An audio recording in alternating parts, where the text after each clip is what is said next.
아, 자, 여러분, 음, 우리 로마서 지금 1장 18절 이하를 지금 보고 있는데, 특별히 지난번에 1장 21절 이하에서부터 이제 보기 시작했었어요. 그게 1장 18절에서 인간의 죄를 지적할 때 경건치 않음과 불의라고 했는데, 그 중에서 첫 번째 경건치 않음에 대한 설명이었다. 그거예요.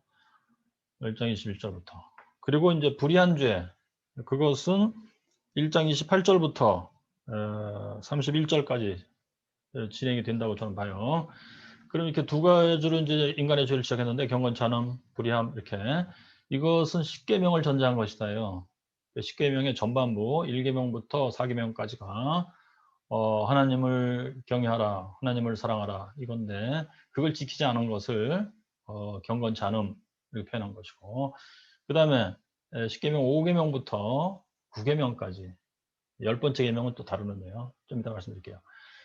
5계명부터 9계명까지가 이웃을 사랑하라. 그런데 그것을 어기는 것을 여기 로마서 역에서는 불의함이라 이렇게 표현했다 이거예요. 그러니까 경건치 않음과 불의다 이렇게 했으면 아 이게 십계명을 전제한 거구나. 그렇게 알 수 있다 말이에요. 이것을 명백히 얘기한 주석가가 지난번 말씀드렸나요? 미셸 오터라고 하는 독일의 로마서 전문가 주석가 그 사람이 그 얘기를 하더라고요. 주석에서. 그리고 여타의 주석가들도 그런 얘기를 하긴 해요, 사실. 자, 그러면 십계명을 전제했다는 얘기인데 이거는 그러면 바울은 십계명에 대해서 뭘 어떤 생각을 갖고 있었는가를 여기 1장 21절 이하만 조금 읽어봐도 알 수가 있어요. 공간이 그 바울이 갖고 있던 교과서랄까? 그것은 구약 성경이에요. 뭐 바울은 특별히 70인역으로 구약 성경을 읽은 것 같은데 뭐가 됐든 구약 성경에서 바울은 뭐 요즘에 이제 구약학처럼 뭐 토라, 뭐 모세 오경이 있고 이건 율법이고 또 뭐 시, 문서, 뭐 문학 비슷한 뭐 이런 것도 있고 뭐 지혜서도 있고 그렇다 이렇게 생각한 게 아니고 구약 성경 전체는 율법이야 이 사람이 볼 때. 그래서 로마서에도 그런 기분으로 썼어요. 그걸 지적하는 그 주석가들도 있어요. 바울의 입장에서는 구약 성경 전체는 율법이라고 표현하든지 또는 율법 플러스 선지자, 율법과 선지자에게서 이미 증거가 된 것이다. 3장 21절에 이런 식으로 표현하는 건데 그 율법의 핵심이 십계명이에요. 바울의 입장에서도. 자, 그런데 그러면 율법에 대해서 바울은 뭐라고 이해했겠느냐 하면 여기도 나옵니다만 십계명을 어기면은 대번에 하나님의 진노와 저주가 임하는 거예요. 그럼 그런 분위기는 어디 나오냐면 신명기에 나와요. 대표적으로. 그러면 신명기를 잘 뜯어 보면 거기 아주 기본 공식이 나오는데 그건 제가 이제 그림으로 그려서 제가 이제 제공을 했어요. 정보관이 신명기의 이제 분위기가 율법을 어기면 이제 죄를 짓는 거예요. 그 죄를 지면 더러움에 빠지게 되고 지난번에 그 레위기 18장인가요? 제가 읽어드리면서 설명을 드렸잖아요. 하나님이 그 더러움에 내버려 두는 거예요. 더러움에 내버려 두다가 로마서에 그대로 나오잖아요. 응? 여기 24절에 1장 24절에. 자, 그 다음에 더러우면 이제 거기에 하나님의 정죄와 저주가 임해요. 그렇게 되면 결국 죽음이 임하게 돼요. 그래서 이제 신명기에서도 율법을 너희들이 어긴즉 하나님의 진노와 저주가 임해서 칼과 기근과 연병으로 너희들을 치리라 이렇게 되고 그렇게 되면은 이제 진짜 리얼한 죽음이 임하는 거예요. 그죠? 칼과 기근과 칼 전쟁, 기근 먹을 게 없어지고 칼과 기근과 연병, 전염병이 퍼지고 사람들이 무수히 죽어나가는 거죠. 죽음이 임한다. 근데 반대로 신명기에서 말씀이 율법을 잘 지키면요. 근데 사실 괄호 열고 이제 그 예수님과 바울이 볼 때 율법을 잘 지키는 것은 믿음을 갖고 하나님을 사랑하며예요, 사실. 구약 성경 자체가 그 얘기를 하고 있다고 봐요. 예수님도 바울도. 근데 적어도 유대교에서는 그렇게까지는 안 한 것 같아요. 그런 얘기를 아주 안 한 건 아니겠죠. 그런데 일반적인 분위기가 행동으로 율법을 지키면 된다. 이렇게 된 건데 이걸 이제 예수님이 나중에 지적을 해요. 특별히 바리새인 서기관들 혼내시면서. 자, 그런데 이제 아무튼 율법을 지키면 이제 뭐 예수님 또는 바울의 입장에서 볼 때 믿음과 순종으로 지키면 이렇게 되는 건데, 그렇게 되면 더러움의 반대 거룩의 상태고, 거룩의 상태에다가 하나님이 이제 축복하시는 거예요. 예, 축복하시고 그렇게 되면 이제 거기에 생명이 임하고 이렇게 되는 것이죠. 그래서 이제 신명기에서는 그걸 표현하기 아주 리얼하게 표현해야 칼과 기근과 연병의 반대말. 너희들이 복을 받되 들면 알려 복을 받고 집에서도 들에서도 복을 받고 우양가축의 복을 받고 너희들의 몸에 소생의 복을 받고 떡반죽 그릇에도 내가 복을 주겠다. 이런 식으로 표현하는데 이게 생육번성 충만을 풀어서 쓴 것이죠. 이걸 줄이면 생육번성 충만, 이걸 더 줄이면 생명 이렇게 되는 것이죠. 이게 줄이는 그 공식을 잘 이해하셔야 돼요. 줄이면 생명이 되는데 이 생명을 더 줄여보세요. 더 압축해서 더 밀도를 강하게 만들면 그게 영생이에요. 자, 그러니까 그 앞에 제가 이걸 왜 강조하냐면요. 사람들은 흔히 구약은 물질 차원의 복을 얘기하고 신약 성경은 영적인 차원의 복을 얘기한다. 그래서 대립된 것처럼 얘기하는데 그게 아니라는 사실을 좀 주장하고 싶은데요. 뭐냐 하면 하나님은 예수님 말씀도 그거예요. 하나님이 처음에 물질로 창조를 하세요. 지금은 이제 우리가 물질 세상에 살고 있는데 예수님 말씀이 때가 찼다 하나님 나라를 갖고 왔다. 때가 찼다는 뭐냐, 물질 세상에 그 정해진 시간의 흐름이 이제 있는데 그것이 끝까지 왔다는 얘기예요. 거의 쳤다. 그걸 옛날 사람들은 말세지 말이라고 표현했죠. 말세, 마지막 그 세대라고 표현하는데 저는 세대주의를 주장하는 건 아니에요. 시간의 구분이 있어요. 하나님의 섭리에는. 웨슬리도 그 말을 쓰는데 영어로 dispensation, 시대 구분. 그래서 흘러가는데 last dispensation에 왔다는 거예요. 지금 거기에 끝에 왔다는 거예요. 거의. 그게 때가 찼다예요. 그래가지고 이제 그 다음에 이걸 폐지하고, 물질을 폐지하고 비물질의 소재로 새 창조, 다시 창조하겠다. 새 하늘과 새 땅을 창조하겠다. 이렇게 된 거죠. 그것도 피조물이에요. 새 하늘과 새 땅을 창조하시고 거기서 하나님 곁에서 사는 게 영생이에요. 연결돼 있단 말이에요. 물질 세상과 영적인 세상이 대립돼 있는 게 아니에요. 연결돼 있는데 이것은 뭐냐, 자, 물질적으로 더 쭉 끌어당기면 구약 성경의 얘기가 되는 거예요. 신명기 얘기가 되는 거예요. 하나님이 복 주시되 생육번성 충만하라, 물질의 복으로 축복하시는 거예요. 근데 이것을 이제 쫙 영적인 차원으로 끌어당겨 보세요.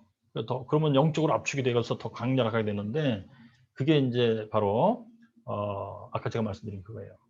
물질 주는 복도 생육번성 충만, 압축하면 생명인데 물질 세상에서 생명 맞아요. 좋아요. 이것을 더 압축하면 이제 영적인 차원으로 압축돼서 강렬하게 되면서 영생이 되는 것이다 이거예요. 연결돼 있어요, 사실. 다 하나님이 하시는 일이에요. 그래서 연결돼 있어요. 자, 그리고 이제 그 반대편의 죽음의 영역도 그래요. 그래서 뭐 죄를 지면 더러우며 거기다 하나님이 정죄하시고 저주하시고 그 다음에는 이제 죽음이 온다. 물질 세상에서도 죽음이에요. 그래서 칼과 기근과 연병이라고 하는 것을 휩쓸게 되고 이것을 더 영적인 차원으로 쭉 당겨가지고 압축시켜버리면 더 강렬하게 돼서 죽음이 영벌입니다. 죽음이 아주 강렬하게 압축돼서 완전 블랙홀처럼 더 이상 손을 댈 수 없을 정도로 궁극적으로 최종적으로 죽음이라는 것이 압축돼서 더 이상 해결할 길이 없다, 이제 이런 기분의 뭡니다. 영벌이라고 하는 것.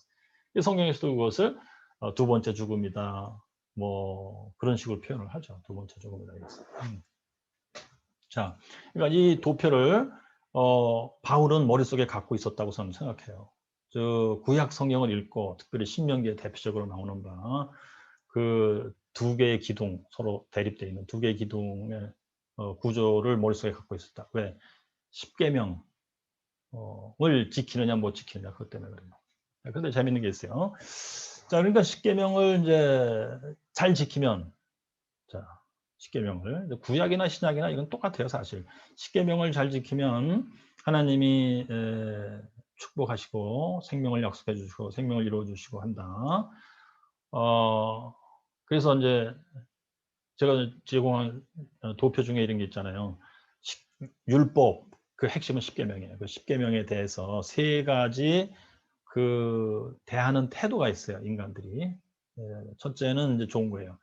율법을 잘 지키면 할 때 이제 괄호 열고 믿음과 순종이겠죠. 잘 지키면 거기서는 그 하나님의 축복과 생명이 나오는 거예요. 그런데 두 번째 태도, 못 지키거나 안 지키면 결국 여기에서는 이제 하나님의 정죄와 저주가 나오고 그다음에 이것이 죽음으로 들어가요. 그런데 그 구약이나 신약이나 여기서 그냥 어떤 아무런 가능성도 주지 않고 끝나는 게 아니고 율법을 못 지켰다, 안 지켰다, 그러면 하나님의 정죄와 저주다. 그다음에 사망으로 들어간다는데 사망으로 들어가기 전에 구약도 신약도 경고를 하죠. 이러다가 너희들이 사망으로 갈 것이다. 그러므로 빨리 회개하라 이렇게 되죠. 그래서 율법을 안 지킨다, 못 지킨다, 하나님의 저주와 진노, 저주다. 그럼 빨리 회개하라 해서 옆으로 회개해서 옆으로 빠져나가는 길을 만들어놨어요. 그런데도 회개치 못하면 이제 죽음으로 이제 흘러 들어가겠죠. 이런 구조가 있는데 여기까지 구약도 여기까지 얘기해요. 율법을 잘 지키면 잘 될 것이다. 율법을 안 지키고 못 지키고 하면 하나님의 진노와 저주가 임할 것이다. 이런 식으로. 그런데 사실 구약 성경에서도 이제 세 번째 태도가 이제 언급이 돼 있어요. 즉 너희들이 율법을 잘 지킨다 하나 잘 지킨 게 뭐가 있느냐 이놈들아. 이런 얘기가 나와요. 특별히 말라기서도 아주 리얼하게 표현돼 있잖아요. 말라기서에 보면 너희들이 이제 율법을 지킨다고 이제 그리고 그러니까 바벨론 포로에서 쓰라린 체험을 하고 나서도 처음엔 잘하더니 다시 또 매너리즘에 빠져서 하나님이 우리를 사랑하신다 하나 언제 어떻게 사랑했나이까 라고 마음에 참 원망을 품고 재물을 바쳐도 참 못 쓸 거, 그지? 병든 거, 눈 먼 거 뭐 이런 것으로 재물을 바치고 그런다. 그래서 하나님이 진노하사 재물의 똥으로 니들 얼굴에 바르겠다. 아주 리얼한 표현인데 그게 그거예요.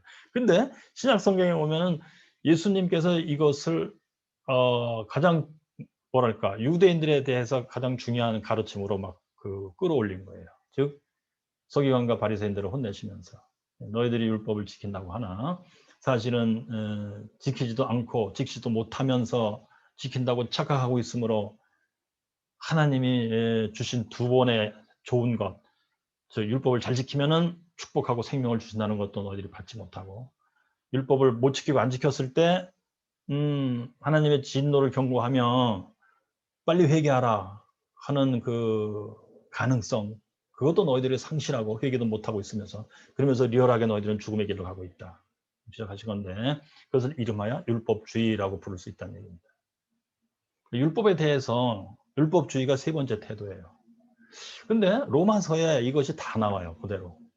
그래서 이제 율법을 잘 지켜라. 그러면 하나님이 복 주신다. 이 얘기는 3장 21절부터 나오는 거예요. 그럼 율법을 잘 지키는 길이 무엇입니까? 했을 때 그 앞에 로마서에서는 그 앞에 1장 18절부터 모든 인간이 결국 유대인, 이방인 다 할 거 없이 죄에 빠져 있어갖고 스스로 헤어날 수 없는 상황에 됐다. 이 얘기를 하는 거예요. 그러면서 3장 21절 들어가면서 이제 율법과 선지자서에 이미 다 그 증언돼 있었던 대로, 즉 구약 성경에 증언돼 있었던 대로, 하나님이 구약에서 약속하신 그대로 이제 하나님의 의가 나타났다. 즉 내가 너희들을 구원하리라 하는 하나님의 약속이 이제 실현되기 시작했다. 예수님이 오심으로. 그러면 예수 믿고 우리가 이제 새로워져서 그게 이제 그 5장부터 들어가면 나오는 얘기예요. 새로워져서 6장, 7장, 8장 들어가면서 율법을 성령의 도우심으로 성령에게 순종하여 따라가고 지킬 수 있게 되었다. 율법을. 거기서 율법은 십계명이에요. 리얼하게. 십계명의 10번째 계명이 그대로 인용돼서 나와요. 7장 같은 데서. 율법이 탐심을 갖지 말라 하지 않았으면 내가 탐심이 죄인 줄 몰랐어. 탐심이 바로 그거예요. 십계명의 10번째 계명, 네 이웃의 집을 탐내지 말라. 그 단어가 똑같아요. 에피투미아. 그래서 율법을 못 지키면 하나님의 정죄와 진노와 죽음이다. 그 얘기 나오고. 그러니까 빨리 회개하라. 이 얘기가 그대로 나오잖아요. 로마서에서. 1장 18절 이어서도 쭉 나가요.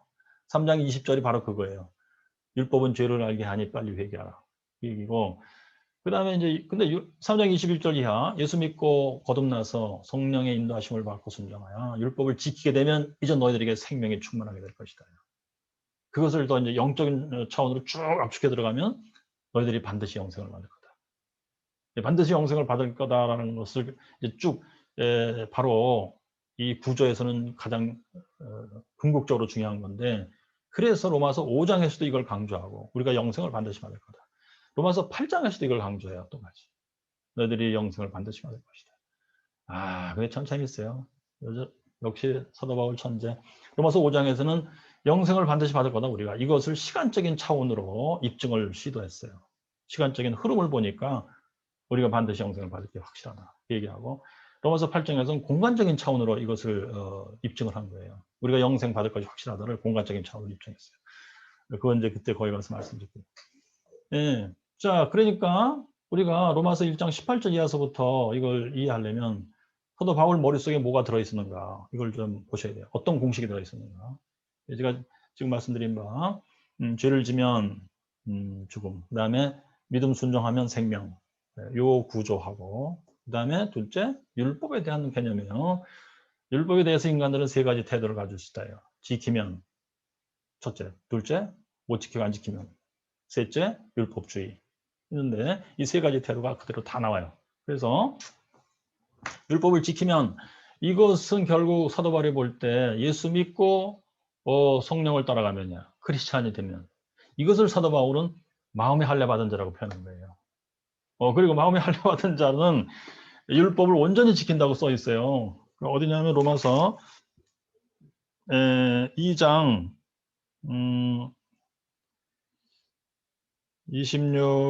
27이에요. 27. 또한 본래 무할례자가 율법을 온전히 지키면 그 몸과 할례를 가지고 율법을 범하는 너희를 판단치 않으겠느냐.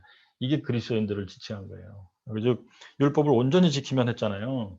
그러니까 바울의 시각으로 볼 때 유대교에서는 율법을 온전히 지킬 수가 없는 거예요. 구조적으로.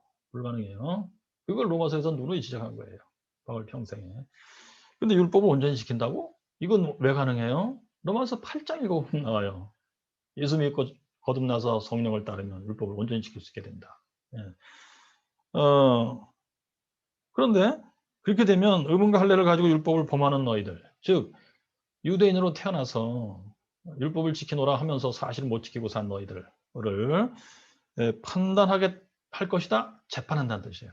이거는 고린도전서 거기가 6장이죠. 거기에 우리가 천사들을 심판할 줄을 모르느냐 너희들이 아직도, 우리가 세상을 심판할 줄을 모르느냐 아직도, 그 대목이란 말이에요.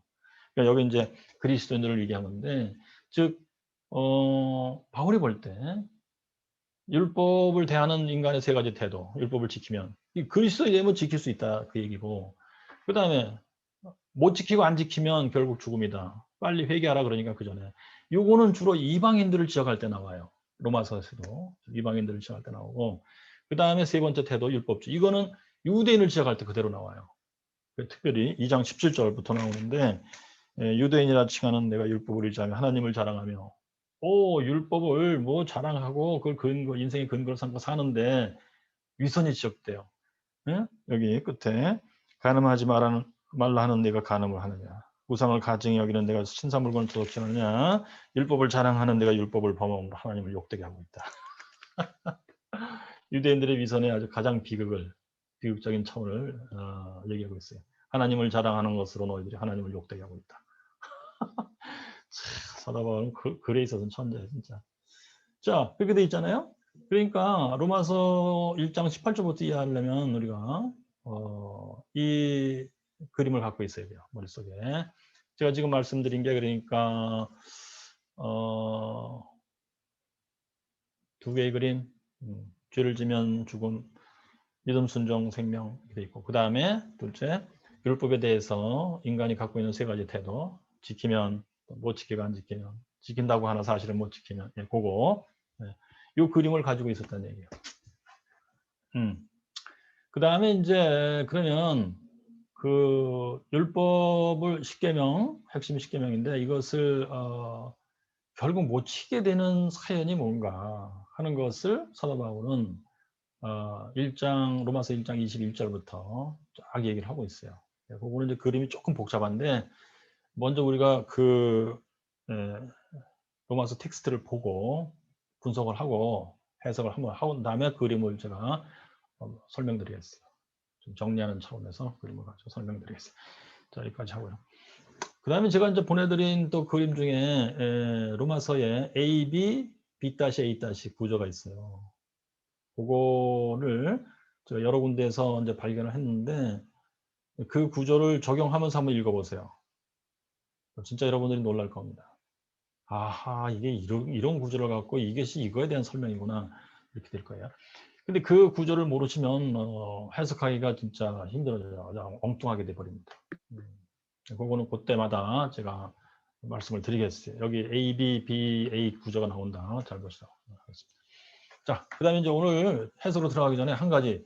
제가 이제 책을 읽다가 굉장히 중요한 테마였는데, 이 책이에요.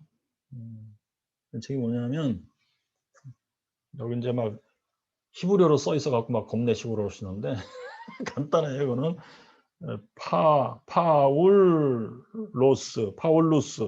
쓴 거예요. 히브리말로. 파울루스. 이제 이 책을 쓴 사람은 샬롬 벤 호린이라는 사람인데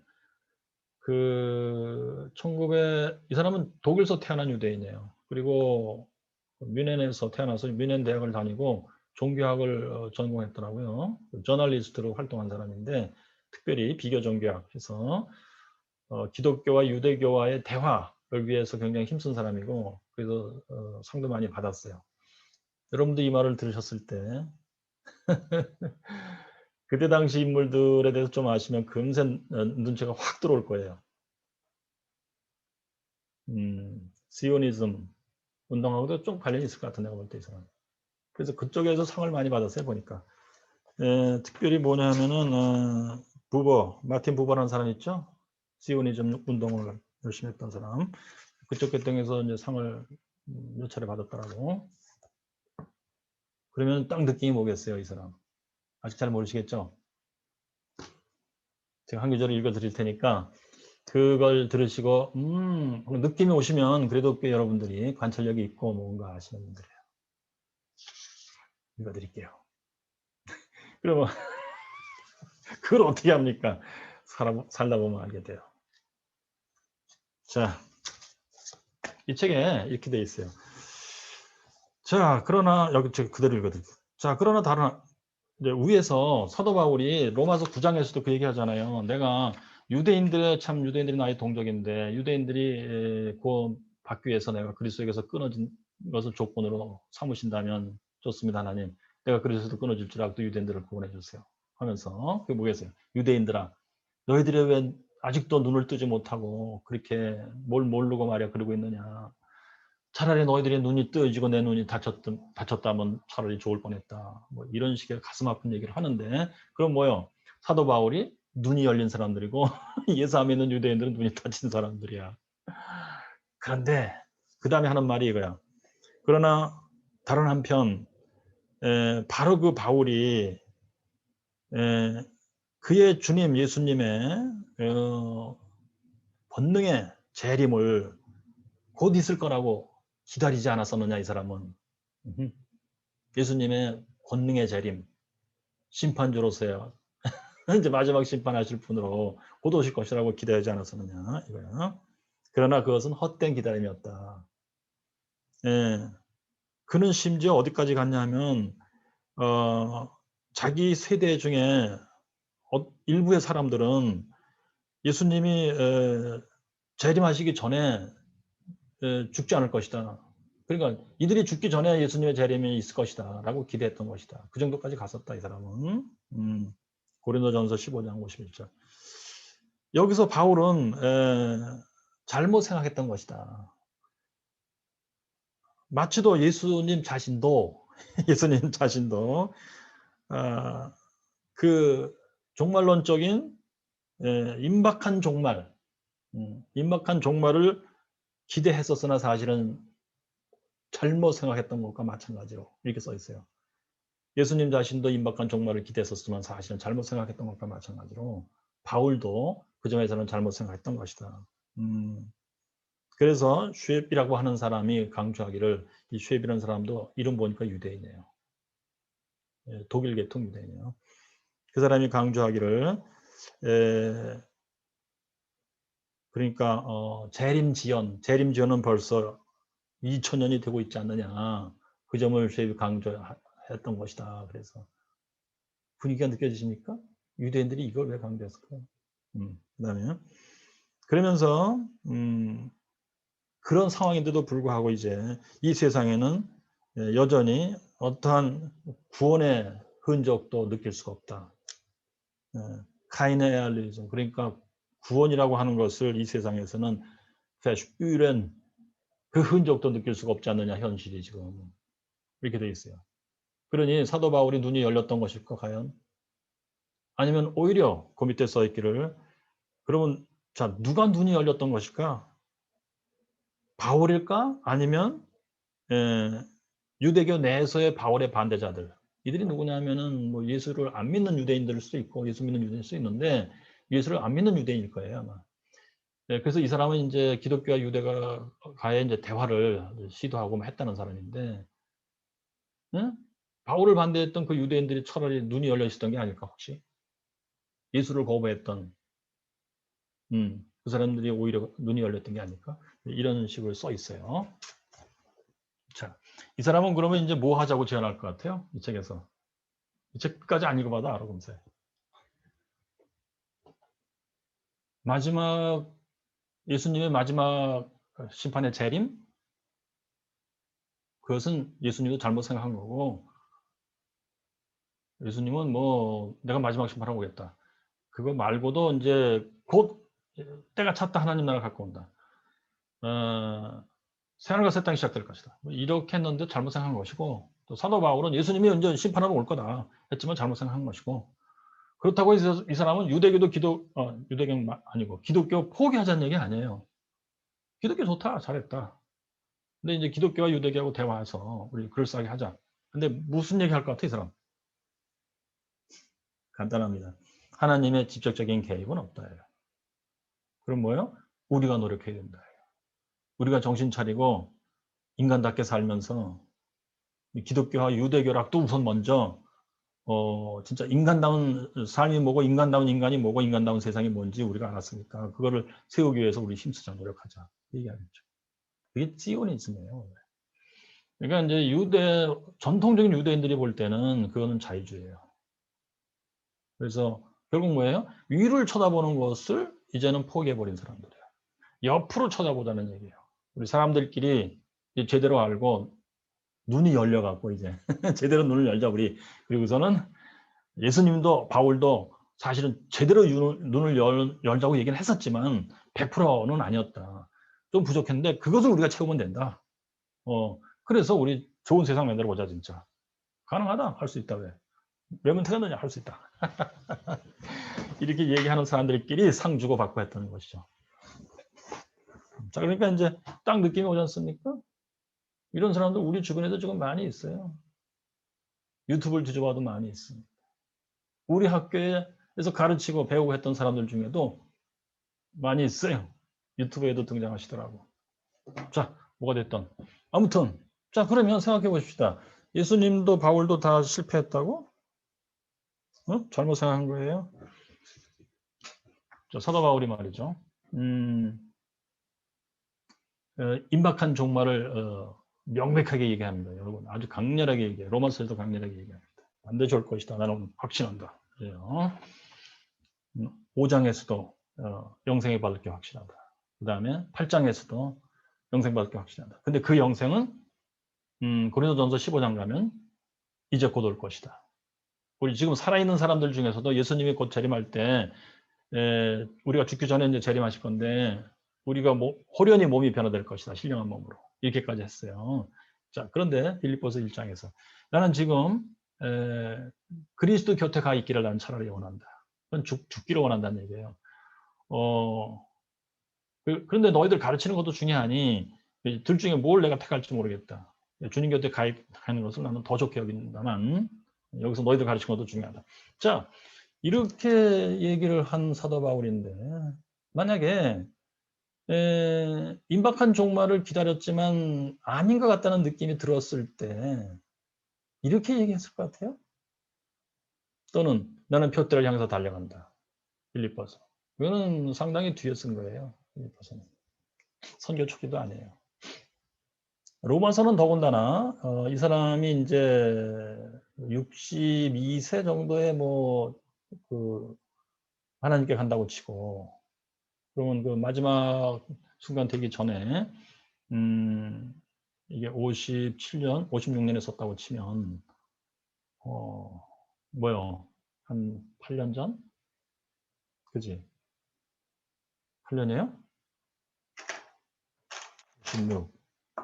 56에서 8 하면은 4, 64. 안 된다면 6년. 6년 전. 하나님께 가기 전에 6년 전에 쓴 건데, 여기서 이렇게 그 영생에 대한 확신을 강렬하게 쓴 것은 여전히 이때까지도 뭘 몰라갖고 그랬다? 그러면 그 후에 언제 실망한 거야, 이 사람이 도대체? 그리고 누가는 이제 바울의 동행자였는데, 바울이 얼마 전이라도 실망했다, 나는 잘못 생각했다, 나 이랬다면은 누가가 그렇게 열렬히 누가복음을 쓰고 사도행전을 쓰고 그랬을까? 예. 자, 그렇다면 예수님이나 바울이나 임박한 종말을 기다렸을 때의 마음은 전혀 달라 보였었어요. 지금 벤 호린 이 사람, 이 사람처럼 이 땅에서 우리 잘 살아야 돼, 그런 시각만 갖고 있는 사람이 볼 때는 그거 잘못 생각한 거야. 그렇게 했지만 이 세상의 구원의 흔적은 지금 느낄 수도 없다. 이 세상이 갈수록 악해지고 말이야.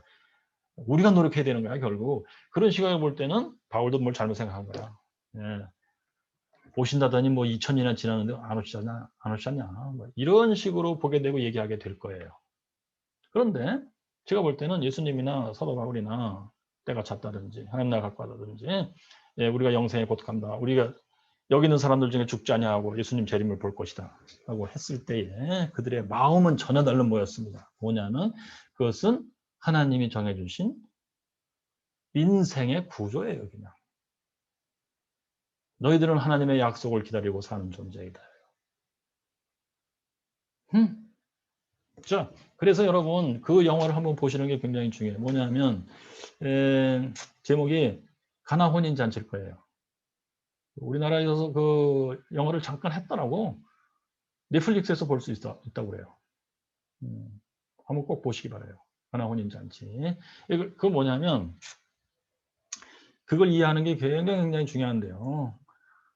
즉 이겁니다. 그 갈릴리의 어떤 지역인가? 그 지역에서는 결혼 풍습이 그 주변의 지역하고 비스름한데도 독특하게 다른 뭐가 있었대요. 어떤 식으로 하냐면요. 신랑이 말이지, 이제 어떤 동네, 옆에 동네에 이제 섹시랑 이제 결혼하려고 어떻게 이제 정보 수집하고 이렇게 해서 이제 만나러 가는 거야. 그러면 동네 신랑이 거기 이제 아버지하고 또 장로들, 그 동네 나이 든 사람들, 어른들을 몇 번 모시고 섹시가 사는 동네로 가요. 그럼 섹시 쪽에서도 나와요. 그래가지고 동네 한가운데 마당에서 만나나 봐. 그래갖고 이제 하는 형식이 뭐냐면 서로 이제 신랑이 포도주병하고 잔을 갖고 가요. 그래가지고 따라서 섹시한테 내밀어요. 그럼 섹시가 그것을 받아들이면은 내가 당신과 결혼하겠습니다. 뜻이. 안 받아들이면 거기서 끝나는 거예요. 받아들였어. 그럼 이제 섹시가 마시고 신랑도 마시나? 그렇게 하고 이제 잔을 깨트려 버려요. 이거는 다시 취소할 수 없다는 뜻이야. 그리고 신랑이 섹시한테 결혼 준비를 위해서 필요한 돈 얼마를 줘요. 가져간 돈을. 그리고 이제 거기서 각자 헤어져요. 그러면 이제 신부는 그 돈을 가지고 결혼 준비를 위해서 필요한 것을 하는데 대개는 세마포예요. 그러니까 그걸 웨딩드레스예요. 준비하고, 그리고선 재밌는 거, 신랑이 언제 데리러 올지를 모르는 거예요. 그래서 그 세마포를 늘 입고 있어야 돼요. 그래서 성경에서도 세마포를 빠는 자가 복이 있다. 그게 더럽혀질 수도 있잖아. 그러니까 빨고 늘 준비하고 있는 거야. 오늘이라도 신랑이 온다는 얘기야. 오늘 대개는 신랑이 밤에 와. 오늘 밤에 올 수도 있다는 얘기야. 그래서 늘 드레스를 입고 자야 돼요. 그리고 이제 그걸 뭐라고 그래? 그 신부를 도와주는 양옆에 두 친구인데 이 사람들도 같이 드레스 뭐 옷을 입고 준비하고 있어야 돼요. 낮에도 밤에도 잘 때도 입고 있어야 돼요. 그리고 이제 신랑은 뭘 하냐면 이게 예수님 하신 말씀인데 내가 아버지 집에 가면 너희들이 있을 곳을 내가 준비할 것이다. 즉 신랑은 아버지 집 옆에다가 이제 신혼 방을 새로 드리는 거예요. 새로 그래서 더 덧붙여서 짓는 거예요. 그렇게 해서 이제 준비가 다 됐어도 신부를 데려가는 게 아니에요. 옆에 동네에서는 다른 지역에서는 그 결혼 날짜 신랑이 신부를 데리러 온 날짜를 얘기했다고 그러더라고요. 이렇게 되면 그 구조가 분위기가 완전히 달라져요. 근데 성경 얘기는 신랑 측에서 신부를 언제 데리러 오겠다고 얘기를 안 해주는데 왜냐하면 그것은 신랑도 모르기 때문에 그래요. 그건 누구만 하느냐? 아버지만 한대요. 이게 성경에 그대로 나오잖아요. 마지막 심판하러 예수님이 오시는데 그게 신부를 데리러 오는 거예요. 그게. 그런데 그거는 아들도 모르고 천사들도 모른다예요. 오직 아버지만 아신다예요. 근데 그때 당시 결혼 풍습이 그랬대요. 갈릴리에. 네? 그래서 이제 신랑은 다 준비해 놓고도 이때냐 저때냐 아버지 집에서 오늘 이때다 가자 이렇게 해만 가는 건데 근데 대개는 밤중이래. 밤중에 이제 아버지가 갑자기 지금이다 지금 이때다 그러면 신랑도 준비하고 있던 터와 신랑하고 신랑 친구들하고 이제 오는 거예요. 신부 동네로. 되게 밤이야. 그때 나팔을 불면서 온대요. 그러니까 와가지고 또 동네 어귀에서 나팔을 분대요. 그러면 그 신랑 동네에서는 신부 동네에서는 이제 준비가 돼 있는 사람들이 뛰쳐나오는 거예요. 그래서 이제 신부가 뛰쳐나오고 신부 친구들이 뛰쳐나오고 그런데 그 동네에서 사람들이 다 나와서 이제 잔치에 같이 가야 되거든 원래.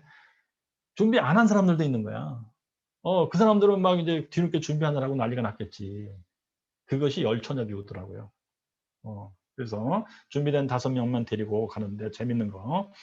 신랑의 이제 친구들이 신부를 가마에 태워서 가는데 가마를 준비해 갖고 온 거예요.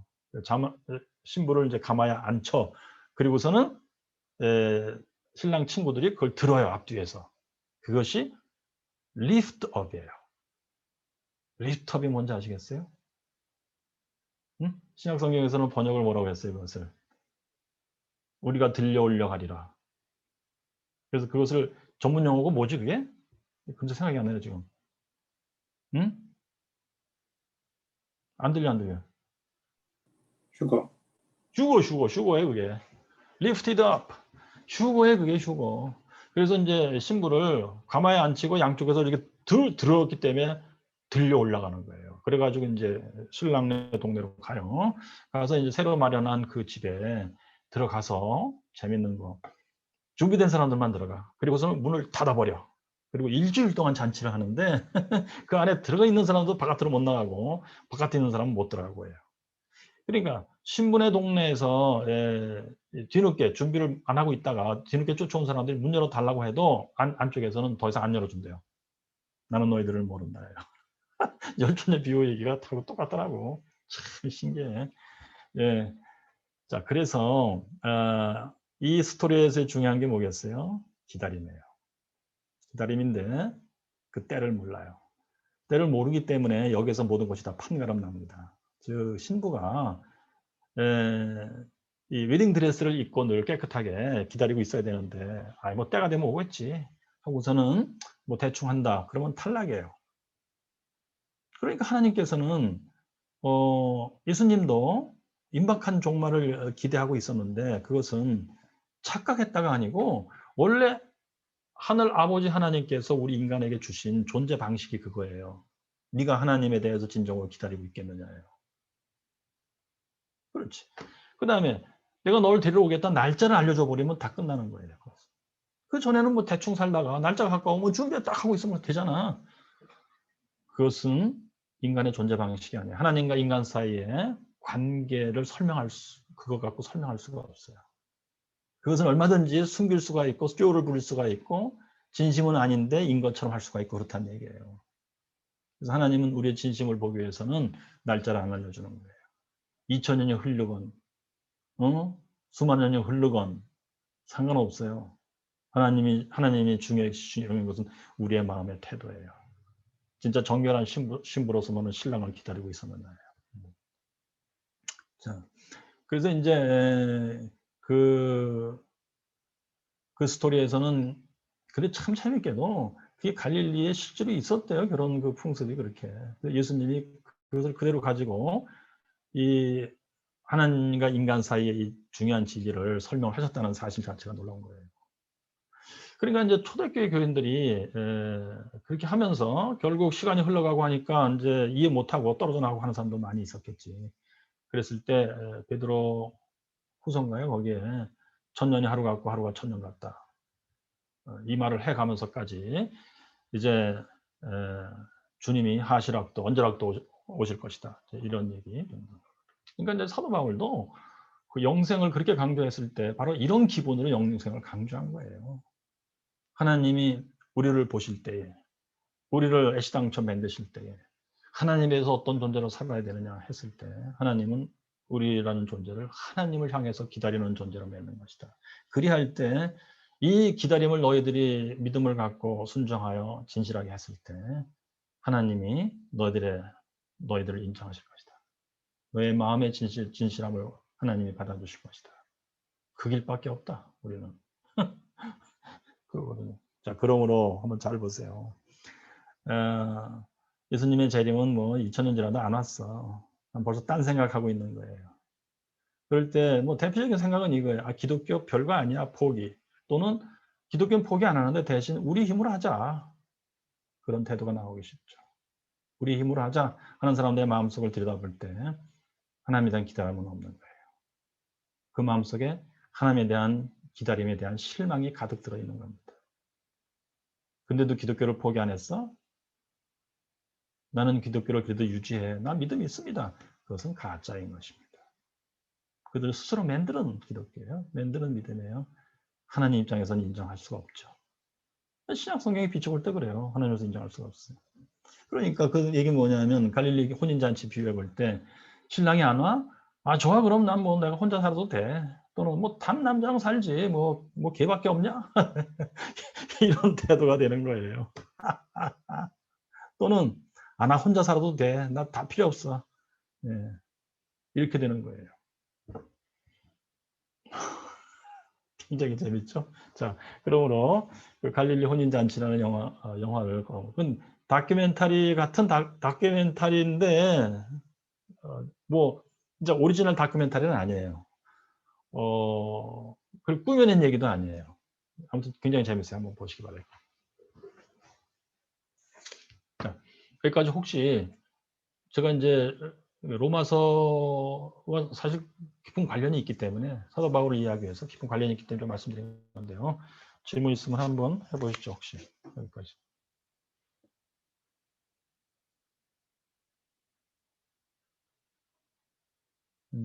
저만 해도 그래요.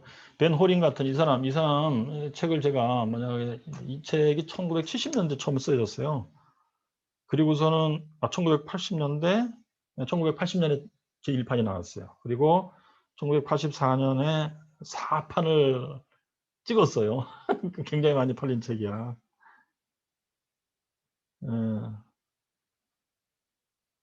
28,000부가 팔렸어?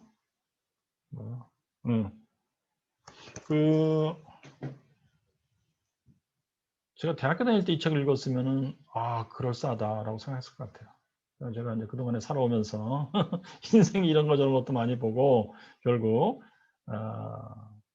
기독교라고 하는 이 세계에서 이것저것 많이 봤고 해서 이 정도를 드릴 수가 있었다. 그겁니다. 신약 성경을 좀 더 제가 잘 이해할 수가 있었어요. 저는 신학교 다닐 때 천년이 하루 같고 하루가 천년 같다. 참 변명을 참 그럴싸하게 했구나. 그렇게도 생각했었어요, 제가. 또 그렇게 강의하는 분들도 있었어요. 그렇지만 지나고 보니까 그게 아니에요. 하나님을 향한 인간의 존재 방식의 아주 근본입니다, 이것은.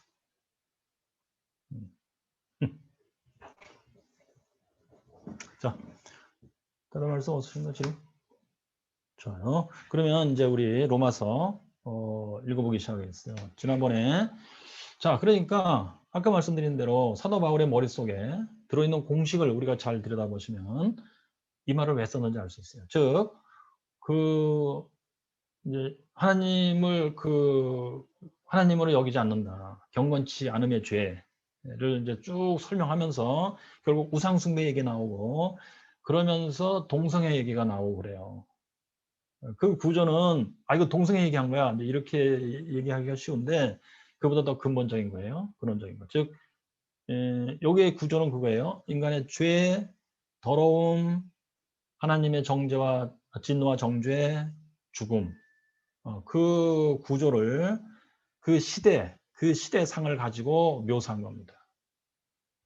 제가 그래서 그동안에 로마 시대의 성 문제에 대해서 뭐 유튜브도 뒤져보고 열심히 공부를 좀 해봤어요.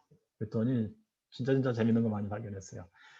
로마 시대의 성생활이 오늘날의 우리 눈으로 볼 때는 성적 문란이라고도 표현할 수 있을 정도예요. 그리고 동성애에 대한 개념이 오늘날보다 더 자유로웠어요. 그리고 더 미화하고 그 당시에는 오늘날은 인권이다 이래가면서 이제 얘기를 하는데 동성애에 대해서 그 당시에는 인권 개념은 없었어요. 그 대신 그것을 막 초월적이고 추상적인 개념을 올려놨더라고. 그래서 남자와 남자끼리의 사랑이 더 아름다운 것이다. 이런 것도 있고 또 그러면 남자끼리만 그랬느냐? 그게 아니고 남자와 여자끼리도 그랬어요. 그래서 이제 소크라테스도 소크라테스의 스승격인 사람도 여자더라고. 근데 그 여자는 오늘날 개념으로 치면은 매춘부라고 부르면 좀 뭐예요? 고급 기생이에요. 그러니까 최고급 기생들은 매춘하고 이런 건 아니었다고 하더라고. 오히려 천재성 있는 여자들이었던 것 같아. 그래서 뭐 정치, 철학, 문학에 대해서 논하고 뭐 이런 거를 했던 여자들인데 소크라테스가 그들하고도 많이 놀았어요. 자, 아무튼 성적으로 그 밑으로 내려가면 뭐 매춘하는 여자들도 많이 있었고 그런데 오늘날보다 훨씬 더 자유롭고 문란했어요. 그렇게 연구하다 보니까 제가 조선시대까지 왔어요. 그래서 조선시대의 성문화에 대해서 연구했는데 진짜 재밌는 게 너무너무 많더라고. 여자 노비들은 성적 놀이게 했느냐 뭐 이런 테마도 있고 더 재밌는 거 부북일기라는 게 있어요. 1600년대 조선. 그거 한번 유튜브에서 찾아서 한번 공부해 보세요. 진짜 너무너무 재밌더라고. 부북일기가 뭐냐? 부는 갈 부자래. 북쪽으로 간다는데 그게 뭐냐면은 1600년대 이제 임진왜란 끝나고 직후 여진족들의 침입이 큰 문제였던 것 같아 뭔가. 그래서 무관으로 합격을 하면 오늘날로 치면 이제 육사 입학을 했다 할까? 아니면 육사 졸업시험을 봤다 할까? 이건데 그 다른 지방에서 이제 그 시험을 보고 합격한 사람들을 출신 무관이라고 불렀다고 하더라고요. 출신 무관. 이 사람들이 이제 의무적으로 저기 변방 거기가 북쪽이에요. 그 당시에는 북쪽 끝에 가서 그러니까 전방 근무를 1년 동안 해요. 그래서 이제 이 부북일기를 쓴 사람은 1600년 초에 아버지 박계숙이라는 분이 쓰고 40년 지나서 그 아들 박취문이라는 사람이 똑같은 형편에서 구관이 돼갖고 전방 근무를 1년 동안 하면서 한 건데 지역이 울산이었어요. 이 사람들이 산 데가. 그러니까 울산에서부터 함경북도 저기 회령까지 가는 거야. 우리나라 지도 맨 끝이더라고요. 북쪽. 거길 가는데 한 70 내지 80일 걸려서 가요. 근데 재밌는 거. 여러분들 제가 시간 때문에 단어만 말씀드리고 넘어갈게요. 방짓기라는 게 있어요. 방짓기는 뭐냐? 오늘날로 치면은 가사도움이에요. 이 출신 무관들에게 그 1년 동안 그 전방 근무할 때 이들이 양반이에요. 그래서 손수 밥하고 빨래하고는 상상도 못하는 얘기야. 그래서 뭐 밥해주고 빨래해주고 이렇게 도와주는 가사도우미를 붙여주는데 그들은 그 당시 조선시대의 일종의 관기였어요. 관청에 말하자면 일하는 사람들이 오늘날쯤 공무원 일종의. 근데 예, 신부는 노비인데 관기는 관청의 기생이라고 불러요, 그것은. 예. 그리고 이제 기생도 뭐 세 가지 등급이 있더라고. 1패, 2패, 3패인데 1패는 오늘날 치면은 탑 연예인들이에요. 그들은 원래 매춘을 하는 게 아니래요. 그 다음에 2패는 원래 매춘을 하는 건 아닌데 그래도 양반들하고 같이 놀고 뭐 부르면 춤도 추고 노래도 해주고 하는 건데 몰래 매춘다고 그랬다고 그래요. 근데 3패는 본업이 매춘이래요. 원래 임무가. 근데 방직기라는 이분들은 매춘은 아닌 것 같아. 2패 정도 되는 것 같은데 이분들이 이제 그 전반근무하는 이 군인들을 자기 집으로 모셔갖고 밥 해주고 빨래 해주고 잠자리도 같이 해주고 하는데 1년 동안 박치윤이라는 아들 아버지 때는 아주 재밌더라고. 굉장히 낭만적으로 여자를 대하고 그래요. 근데 아들 대 40년 지나서 아들 대에서는 성적 그 기강이 굉장히 곤란해져 갖고 처음부터 끝까지 이 사람은 누구랑 잤다는 얘기야. 근데 방직기랑 이제 1년을 사는데 내가 그걸 한번 조사를 해봐야 돼. 맞나 틀리나. 20번 방직기를 20번 정도 바꾼다고 하더라고. 그것도 가능성이 있어요. 뭔가. 그러니까 이 출신 무관들이 거기 이제 회령에 가서 근무할 때 뭐 수십 명이 되지 않았을까? 예, 그들끼리 바꾼 게 아닐까? 자, 아무튼 제가 이 얘기를 왜 하느냐? 사도 바울이 로마서에서 동성애를 쓸 때 이 당시에 그러니까 AD 55, 56년 이 무렵인데 오늘날의 상황을 상상하면 안 돼요. 그때는 성적으로 지금보다 훨씬 자유로웠어요. 자유로운 것을 넘어서서 훨씬 문란했어요. 그래서 동성애적인 현상도 훨씬 많았고 훨씬 문란했어요. 그리고 그것을 동성애하는 사람들은 오늘하고 개념이 또 달라요. 뭔가 높은 걸로 생각했어요. 예, 차원이 높은 걸로. 그런데 사도 바울의 눈으로 볼 때는 그것이 바로 사도 바울 머릿속에 있던 공식, 구약 성경에 비춰볼 때 그것은 죄를 짓는 것이요 더러우며 하나님의 정죄와 저주가 임한 것이요 죽음이 임한 현상이다.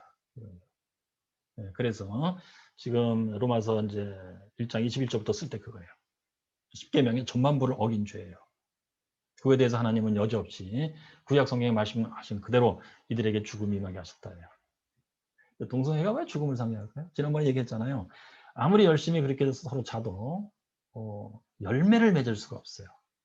열매를 맺을 수 없다는 것은 사도 바울의 개념으로 볼 때는 그것은 죽음의 현상이에요. 하나님이 생육번성 충만하라고 축복하셨는데도 불구하고 열매를 맺지 못한다. 그것은 하나님의 정죄와 저주가 임한 것이고 죽음이 임한 현상이다. 이렇게 봤던 것입니다. 자, 그러면 그런 기본으로 한번 읽어보겠어요. 자, 1장 21절에서 자, DOT. 그러므로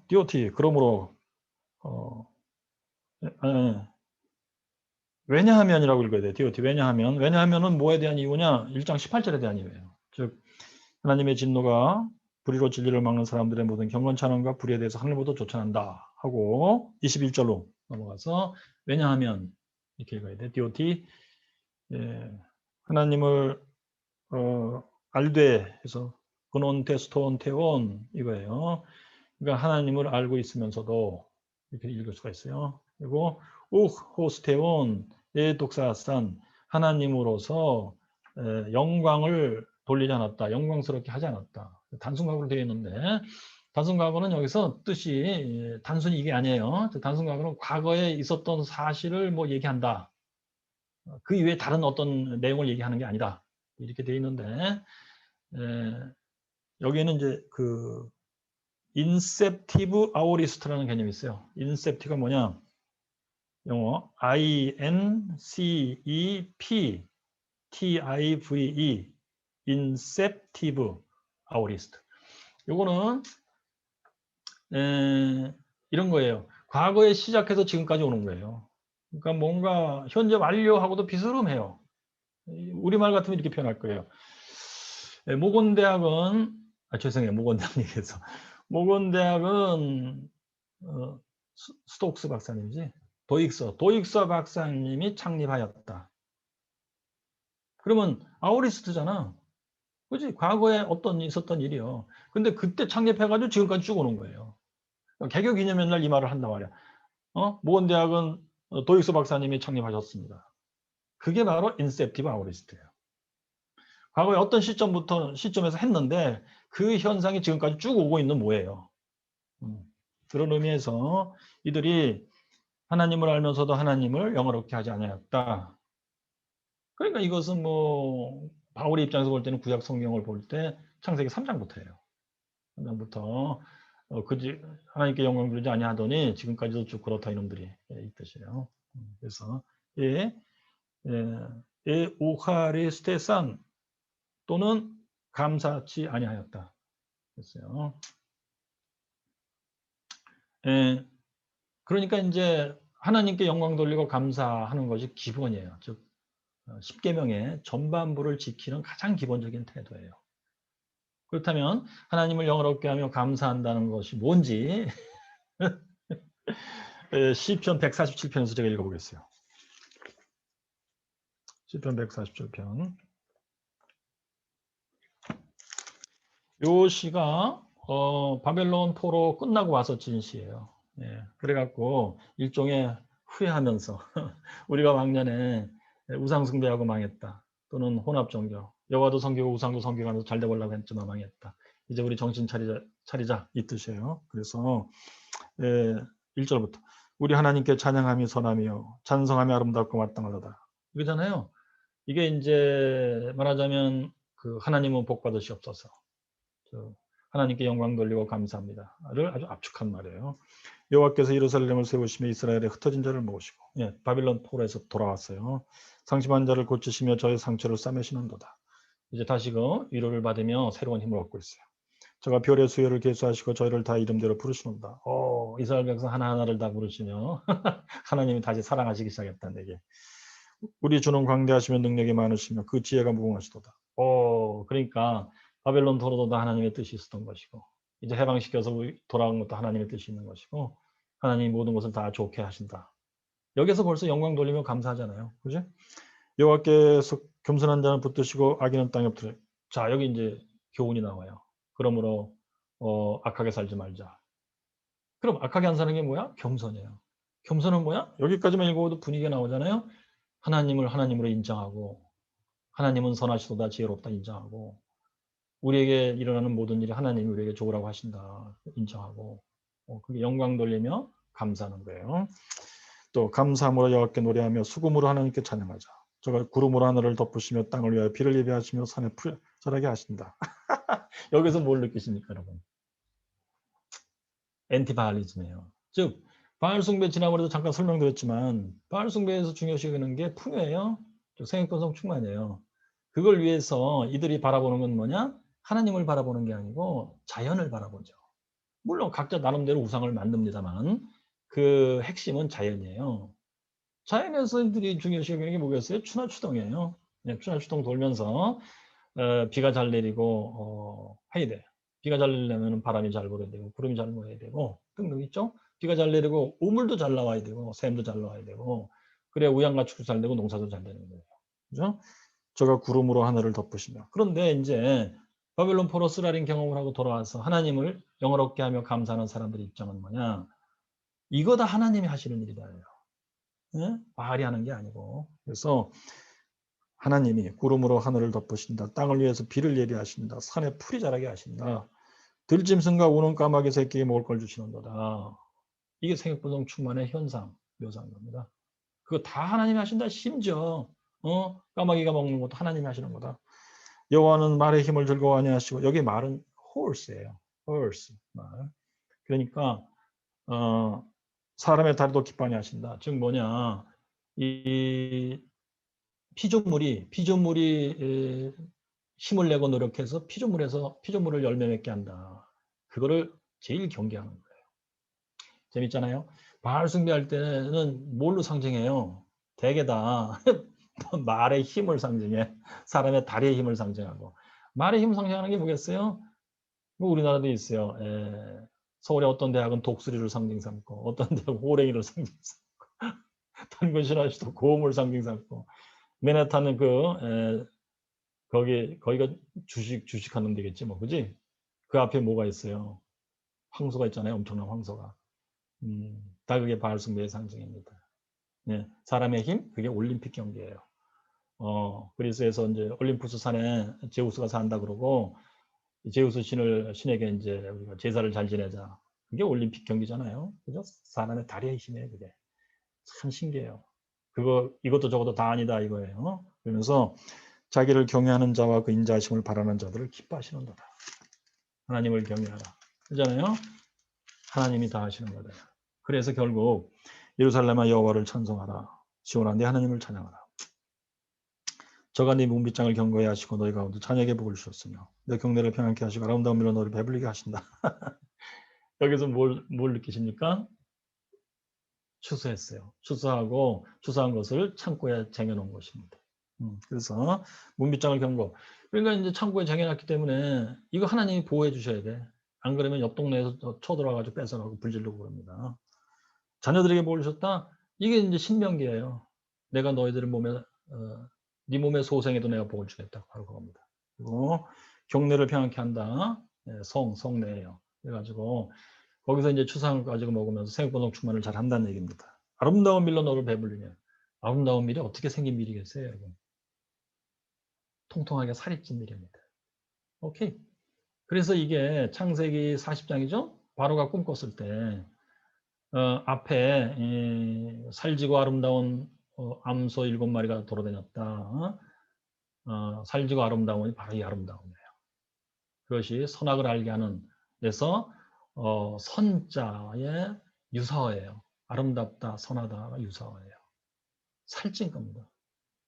그리고 악하고 비루 먹은 암소, 거기서 악은 선악을 알게 하는 나무 열매에서 악자와 같은 단어예요. 예, 악은 뭐냐? 마른 거예요. 비루 먹은 거예요. 칼과 기근과 연병입니다. 그러니까 선악을 알게 하는 나무 열매가 뭐겠어요? 생육번성 충만을 주관하는 지식을 담은 나무예요. 그것은 하나님만이 하실 수 있는 건데 그것을 인간이 탐냈다는 거예요. 그걸 따먹은 거예요. 즉 뭐예요? 바알 숭배의 시작이에요. 그게. 신기하죠? 제가 바라크를 연구하다가 공부하다 이걸 알게 됐어요. 선악을 알게 하는 나무는 윤리도덕과 상관이 없어요. 일단. 하나님에 대해서 어떤 태도를 갖겠느냐 네가. 그 얘기입니다. 바알 숭배하겠느냐 아니면 하나님께 영광을 돌리고 감사하겠느냐. 그래서 그래서 이제 15절, 여기 15절 그 명을 땅에 보내신 말씀이 속히 달린다. 이게 아까 얘기했던 그거예요. 하나님이 이 피조물 세계를 섭리하시는 도구가 말씀이에요. 그래서 눈을 양털같이 내리시며 서리를 자같이 드신다. 우박이 떡보시같이 부른다. 누가 그 추위를 감당하리요? 겨울이 왔어요. 이 겨울이 겨울답게 돼야 이제 농사가 잘 된다는 얘기입니다. 그것도 하나님이 입에서 명을 받아야 그렇게 됐다. 또 말씀을 보내서 그것들을 녹이시고 바람을 불게 하시는 물이 흐른다. 봄이 왔어요. 봄이 왔으면 이제 농사를 짓기 시작해야 되겠죠. 하나님이 이렇게 섭리하셔야 우리가 농사 짓을 수 있다. 말의 힘이나 사람의 다리의 힘을 하는 게 아니다 원래. 하나님의 입에서 나오는 말씀이 하는 거다 이것이. 이렇게 하고 저가 그 말씀을 야곱에게 보이시며 그 율례와 규례를 이스라엘에게 보이시다 했잖아요. 이 하나님의 입에서 나오는 말씀이 율법과 같은 거예요. 즉 그러면 뭐겠어요? 여기서 느낌이 하나님 입에서 나오는 율법도 우리 힘으로 지키는 게 아니란 뜻. 하나님의 말씀 자체가 우리 안에 들어와서 역사하신다는 뜻. 이것이 바로 신약 성경의 핵심이에요. 또한 이걸 믿음과 순종이라고 표현하는 거예요. 하나님 자신의 말씀이 내 안에 들어와서 역사하신다. 근데 이것을 이제 착각한 게 유대교라 이거예요. 사람 힘으로 율법을 지킬 수 있는 걸로 알았는데 그렇게 하다 보면 당연히 율법주의 됩니다. 위선이 되고. 사도 바울이 이것을 간파했던 것이죠. 예수님 오신 거 보고 담에석에서 이것을 이제 알기 시작한 거예요. 그래서 유대교로서는 가능성이 더 이상 없다. 유대교는 결말이 위선이다. 율법주의고. 그래서 손할례당하고 이렇게 격렬히 대립한 겁니다. 예. 그래서 이제 20절. 아무 나라에게도 이가 쟁지 아니하셨으니 저희는 그 규례를 알지 못하였다. 이렇게 돼 있습니다. 자, 이것이 이 시편 147편이 그 핵심은 그거예요. 하나님께 영광 돌리며 하나님께 감사하라. 자, 그러니까 사도 바울이 로마서 여기에서 하나님께 감사치도 하나님을 영어롭게도 아니하며 감사치도 아니한다가 뭐냐? 바로 이스라엘 백성들이 바벨론으로 잡혀가기 전의 모습이에요. 그리고 이방인들 역시 마찬가지고 더욱 심하게 그랬고, 이방인들. 유대인들도 예외가 아니다. 이 말을 집어넣어야 되는데 왜 그러냐면요. 이제 1장 18절부터 3장 20절까지 쭉 읽어나가면 유대인들도 예외가 아니게 돼버렸어요, 결국. 이 사실이 굉장히 중요합니다.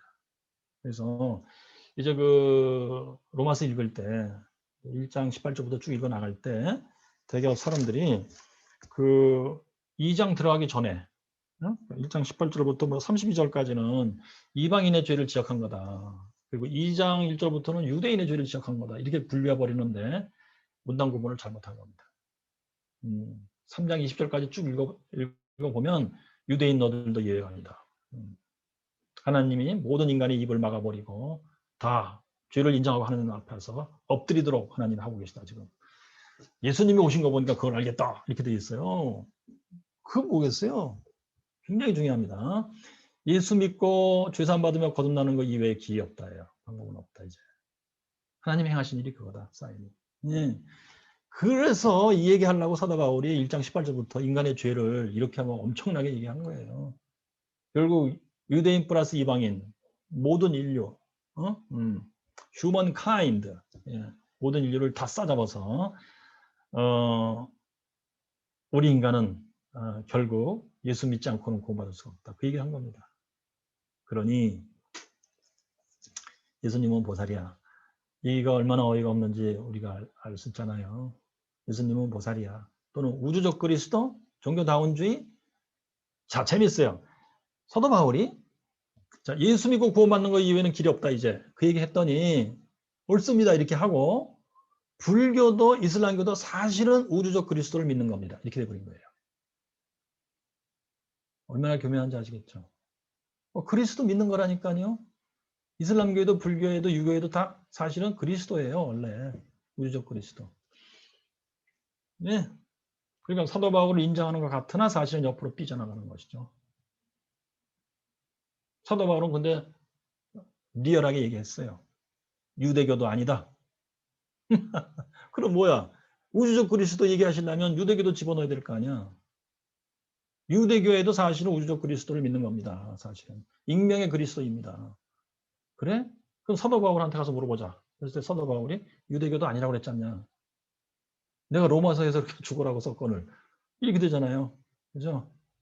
그러니 지난번에 말씀드린 어떤 교수님이 어떤 집사님의 장로교 집사님의 아들이 원불교로 갔어. 월북을 열심히 믿고 이제 거기서 교무가 되겠다고 교육하고 있는 거야. 그랬을 때 그 아버지가 묻기를 교수님 우리 아이가 구원은 받겠습니까? 그랬더니 구원은 하나님이 하시는 거라서 사람이 뭐라고 할 수 없습니다. 그 말을 할 수 있을까요? 응? 로마서를 우리가 여기 읽을 때 예수 믿고 구원받는 거 이외에는 길이 없다 이제. 그 얘기를 사도 바울은 아주 리얼하게 강렬하게 쓴 건데 이걸 읽고도 불구하고 이거 읽고도 응? 원불교 믿어도 구원 가능성 없다고 말 못합니다. 가령 있을 겁니다. 가령 이렇게 하는 얘기잖아. 그럼 뭐요? 성경 인정 안 하겠다는 얘기예요. 그럼 뭐요? 사도 바울? 그 사람은 그 당시에 그렇게 생각했겠지. 지금은 시대가 바뀌었다든지 또는 예수님 말씀을 좀 보자. 사도 바울이 예수님을 100% 잘 이해한 건 아니야. 뭐 이렇게도 얘기를 주장들을 해요 또. 응? 그럼 뭐요? 결국 오늘날에 그걸 누구라 그러지? 2세기에 왜 아유 나이 먹으니까 기억력이 왔다 갔다 해. 제 2세기에 성경을 가위질한 사람 있죠. 유대교적 냄새나는 건 다 잘라버렸어. 결국 바울만 남겼어 말하자면. 누구지? 기독교 역사에서 최초의 역사적 비판적 방법을 쓴 사람이야. 기억이 안 나. 마르키온. 예, 마르키온과 같은 일을 하는 거 아니겠습니까? 사도 바울을 잘라버리는 거예요, 결국. 자. 오케이. 자, 그러면요. 계속 읽어보겠어요. 여기, 그래서, 하나님으로 영어롭게도 아니하며 감수도 아니한다. 이것이 뭔지 이해하기 위해서 시편 147편을 읽어봤어요. 자, 그리고 오히려 이제 반대로 나가요. 그 생각이 허망해지며 미련한 마음이 어두워졌다 했을 때 여기 헬라어로 알, 에, 마타이, 오, 떼산 요거는 허망해지다. 이 뜻이 뭔지 알려면은 어디를 드려야 될까요? 일단은 사전을 봐야 되겠지. 히브리 사전. 그래서 여기 이제 21장 22.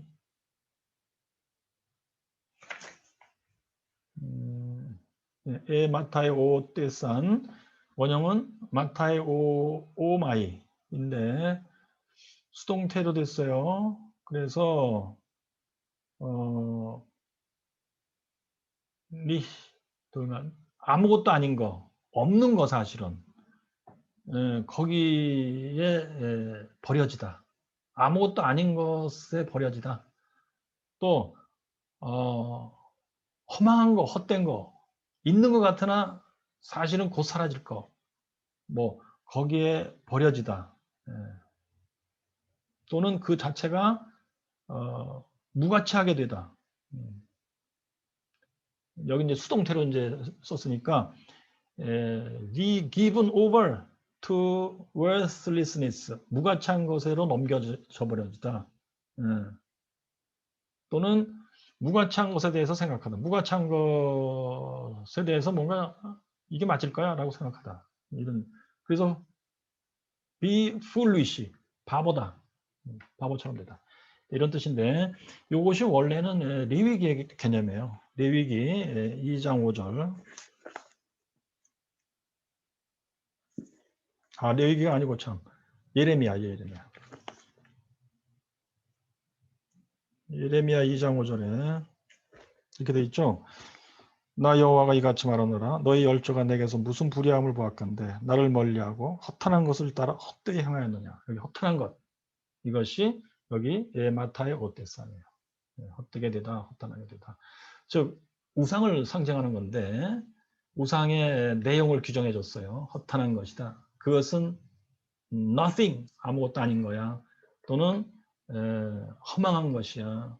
네 눈에는 그럴싸하게 보이느냐? 그 속은 빈, 그걸 뭐라고 그래? 강정이다. 속빈 강정이다. 속이 비어 있는 거야. 예. 그런데 그걸 믿음으로, 우상을 믿음으로 본인 자신이 그렇게 돼버렸다는 뜻이에요, 여기서는요. 그들 자신이 속빈 강정이 되었다. 아무것도 아닌 존재들이 되었다.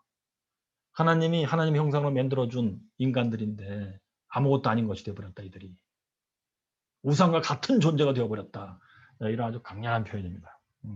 그러면서 여기 이제 예레미야 2장 5절에도 은근히 왜 그렇게 되었는지가 나타나 있는데 나 여호와가 이같이 말하노라 너희 열조가 내게서 무슨 불의함을 보았건대 나를 멀리하고 하나님에 대한 실망, 낙심, 원망, 더 이상 하나님께 기대 걸 게 없어. 이렇게 돼버리면 이렇게 된다, 인간이. 그런 뉘앙스가 붙어 있어요. 그러면서 여기 이제 그 생각이 허망해지면 그랬죠. 그래서 어디서 그렇게 이들이 허망하게 됐냐면 헛되게 됐냐면 엔토이스 디알로기스 모이스 아우톤 요거요. 그들의 생각들 안에서요. 디알로기스 모이스는 이제 생각이다. 그런데 이거 재밌어요. 이게 이제 영어로 영어랑 비슷한 단어가 있잖아요. 영어. 다이알로그예요, 영어에. 다이알로그와 뿌리가 같은 단어예요. 디알로기스모스. 그럼 뭐냐? 다이알로그는 대화잖아요. 그런데 대화를 어떻게 하느냐면 하나님과 대화에 제대로 된 대화인데, 그지? 하나님을 영화롭게 하며 하나님께 감사하며 이렇게 대화가 되잖아, 하나님께. 그런데 그 대화가 끊어져 버렸어요. 그리고 자기 자신하고 대화하는 거예요. 자기 자신과 대화는 뭐겠어요? 이국리 저국리예요. 인생을 내가 어떻게 살 수 있을까 해서 이국리 저국리 하다 보니까 결국 허탄한 길로 들어가는 거예요. 허망한 길로 들어가는 거예요.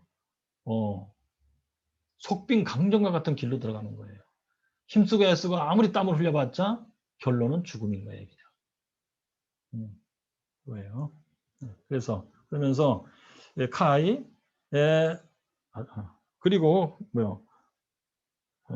미련한 마음이 어두워졌나니 요건데요. 그것은 그러면 스코티스테 이것도 수동태잖아요. 스코티스테 어두워지다. 해 아스이네토스 아우톤 카르디아. 아우톤 그들의 아스이네토스 어리석은 그러니까 제정신이 아닌 뭔가 생각을 잘못하고 있는 분별하지 못하는 그런 카르디아 마음이 그러니까 그 마음 자체가 이제 하나님과 우상을 구별도 못해. 그래가지고 자연물에서 추나 추동해서 뭔가 열매가 나올 거다 그렇게 생각을 하고 본인 자신도 똑똑하다고 생각해. 근데 그런 마음이 더 어두워지는 가면 갈수록 심해지는 거예요. 그게 어두워지다 스코티스테 그런데 가면 갈수록 그렇게 이제 그 길로 들어서면 가면 갈수록 더 심해진다. 아, 이건 간단한 말 같은데요. 대단히 의미심장한 말이에요. 왜냐하면 바알 숭배는 발전합니다. 그래서 처음에는 우물에 바알신이 있다 이렇게 생각해요. 우물에서 나온 용의 허리에서 나왔다 이런 식으로 표현하고 또 곰이 변하여 다산의 여인이 되었다 이렇게 생각하고 하다가 조금 더 발전하면 산에 바알신이 산다고 생각해요. 산신령. 그래서 거기서 바람과 구름과 뭐 번개를 운영한다고 생각해요. 그러다가 또 시대가 더 흐르면서 더 발전하면 하늘에 바알신이 있다고 생각해요. 그래서 그 하늘에 이제 그 뭐 용이 날아다닌다 이렇게 이제 생각하다가 그게 하나님이에요, 소리. 여기에 대해서도 할 말이 많아. 예수님은 보살이다 얘기했던 분들이 또 하는 말이 그게 그렇게 얘기하는 게 뭐가 이상하냐 하면서 사실 우리나라 개신교에서 하나님이라고 하는 것도 원래는 무속에서 쓰던 단어 하늘님을 갖다 쓴 거다. 처음부터 그랬는데 뭐가 이상하냐 이렇게 주장하시는데 생각을 잘못하신 거예요. 우선 기하학적으로 방향이 달라요.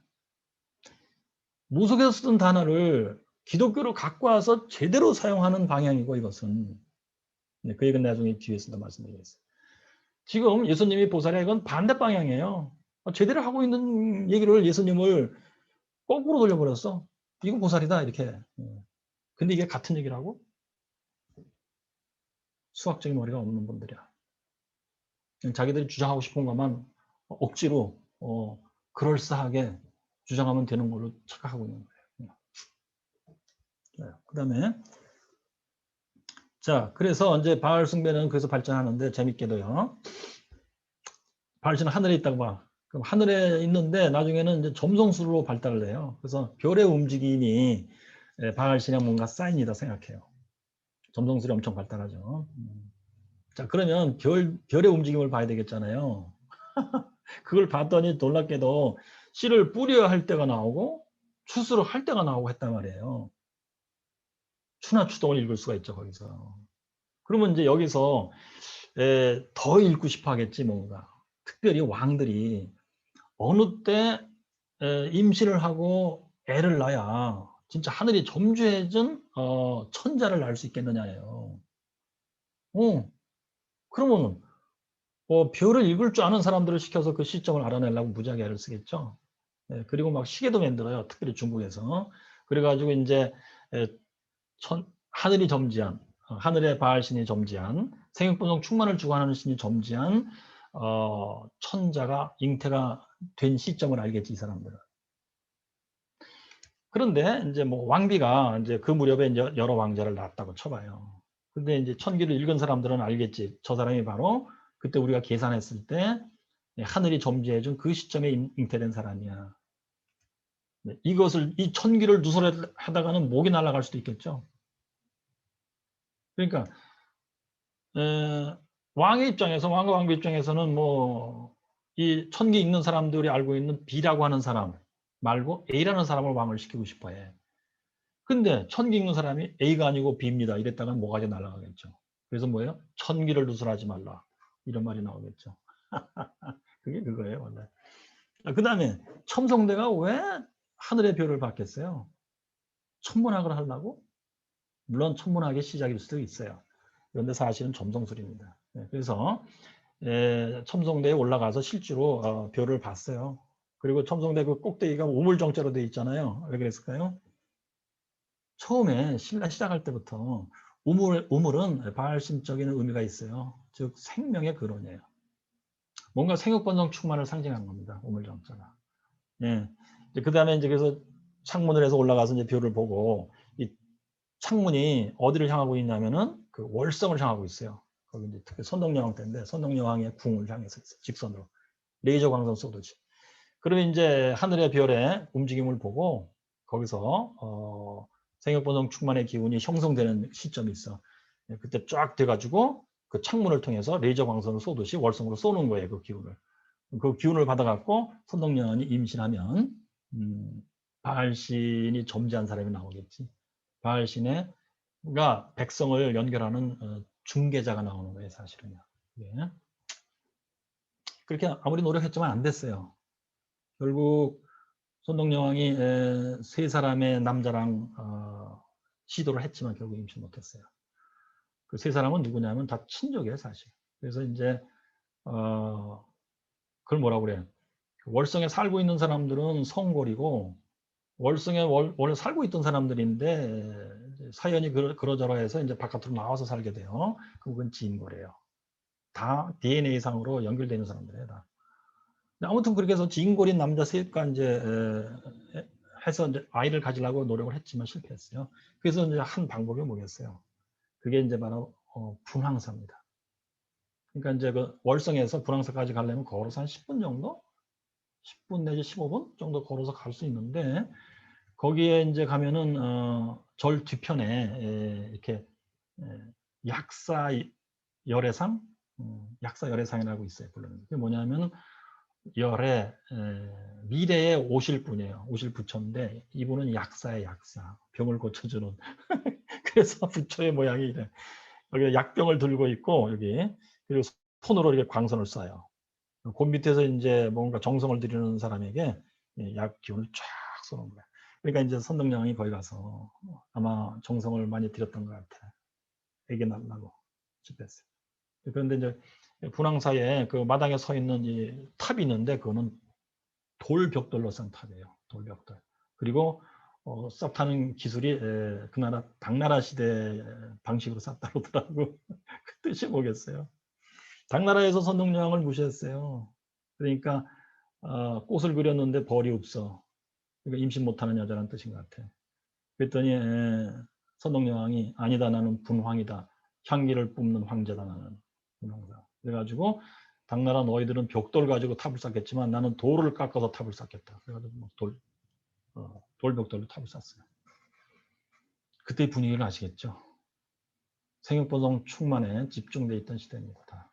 바알 숭배의 기운이 충만한 겁니다. 자, 그러니까 그게 이제 신라 시대인데 AD 몇 년인가 모르겠네. 정확히 모르겠지만 좀 그때도 그랬는데 지금 우리가 사도 바울이 로마서를 쓸 때에도 분위기는 비스람합니다. 뭔가. 그래서 생육보성 충만이라고 하는 하나님의 축복을 가운데 놓고 하나님이 지정하시는 방법 율법을 너희들이 잘 지켜라. 믿음과 순종으로 그럼 하나님 내가 너희들을 거룩하게 하고 거룩하게 된 거기에다가 내가 축복하겠다. 그리고 생명의 열매로서 나오게 해주겠다 내가. 이런 이치. 근데 인간들이 반대로 하나님께 실망하고 죄를 지으며 더럽게 되어서 하나님이 더러움에 내버려 두고 거기다 하나님이 진노하시며 정죄하시고 죽음의 길로 가게 하신다. 예. 그러니 빨리 돌이켜라. 하나님이 다시 한번 기회를 주셨다. 예수를 믿고 죄사함 받으며 거듭나서 우리가 거룩하게 되노라. 거기에 하나님이 축복하시고 생명의 씨앗을 줄 것이야. 그래야만 우리가 영생을 할 거다. 이제 하나님은 물질 세상 갖고만 하시는 게 아니다. 예수님 말씀대로 곧 폐지할 거다. 이거. 그리고 비물질로 새하늘과 새 땅을 만드시는데 거기에 들어가서 우리가 생명을 누릴 것이다. 이제 영생. 자, 이런 구조다. 이것입니다. 그래서 그런 구조를 머릿속에 가지시고 바울이 죄를 지적하는 것을 읽어야 돼요. 우리가. 그래서 예, 마음이 어두워졌다. 미련한 마음이 어두워졌다. 그래서 스스로 지혜 있다나 우준하게 돼요. 거기요. 헬라말로 읽으면 파스콘테스 이게 이제 동사 분사예요. 주장하다. 에이나이 소포이 여기 나이가 이제 인피니티브예요. 그러니까 to be sophoi wise. 본인 자신들이 스스로 지혜 있다고 주장하고 있는 바. 그렇게 하면서, 그러니까 바알 숭배를 하면서 우리 잘하고 있다. 이거 봐라, 잘 되고 있지 않냐? 이렇게 한 겁니다. 물론 그 이스라엘 백성 주변에서 열심히 그렇게 했고, 그럼 이스라엘은 아니겠느냐? 우리 그것을 읽어보기 위해서 여기 밑에 보시면 이제 우상 숭배하는데 썩어질 사람과 금, 새와 네 발 달린 짐승과 기는 짐승을 참 그려놓고 만들어놓고 섬기고 있다. 이게 나오잖아요. 그리고 이방인들만 그렇게 했겠느냐? 아니고 유대인들도 그렇게 했다는 사실이에요. 언제? 바벨론 포로가 진행되고 있는 그 시간에. 즉 유대 땅에 남아있는 이스라엘 백성들이 하나님께 실망하고 그것이 우리가 살 길이다 하면서 했다는 얘기예요. 어디가 나오냐면 에스겔에서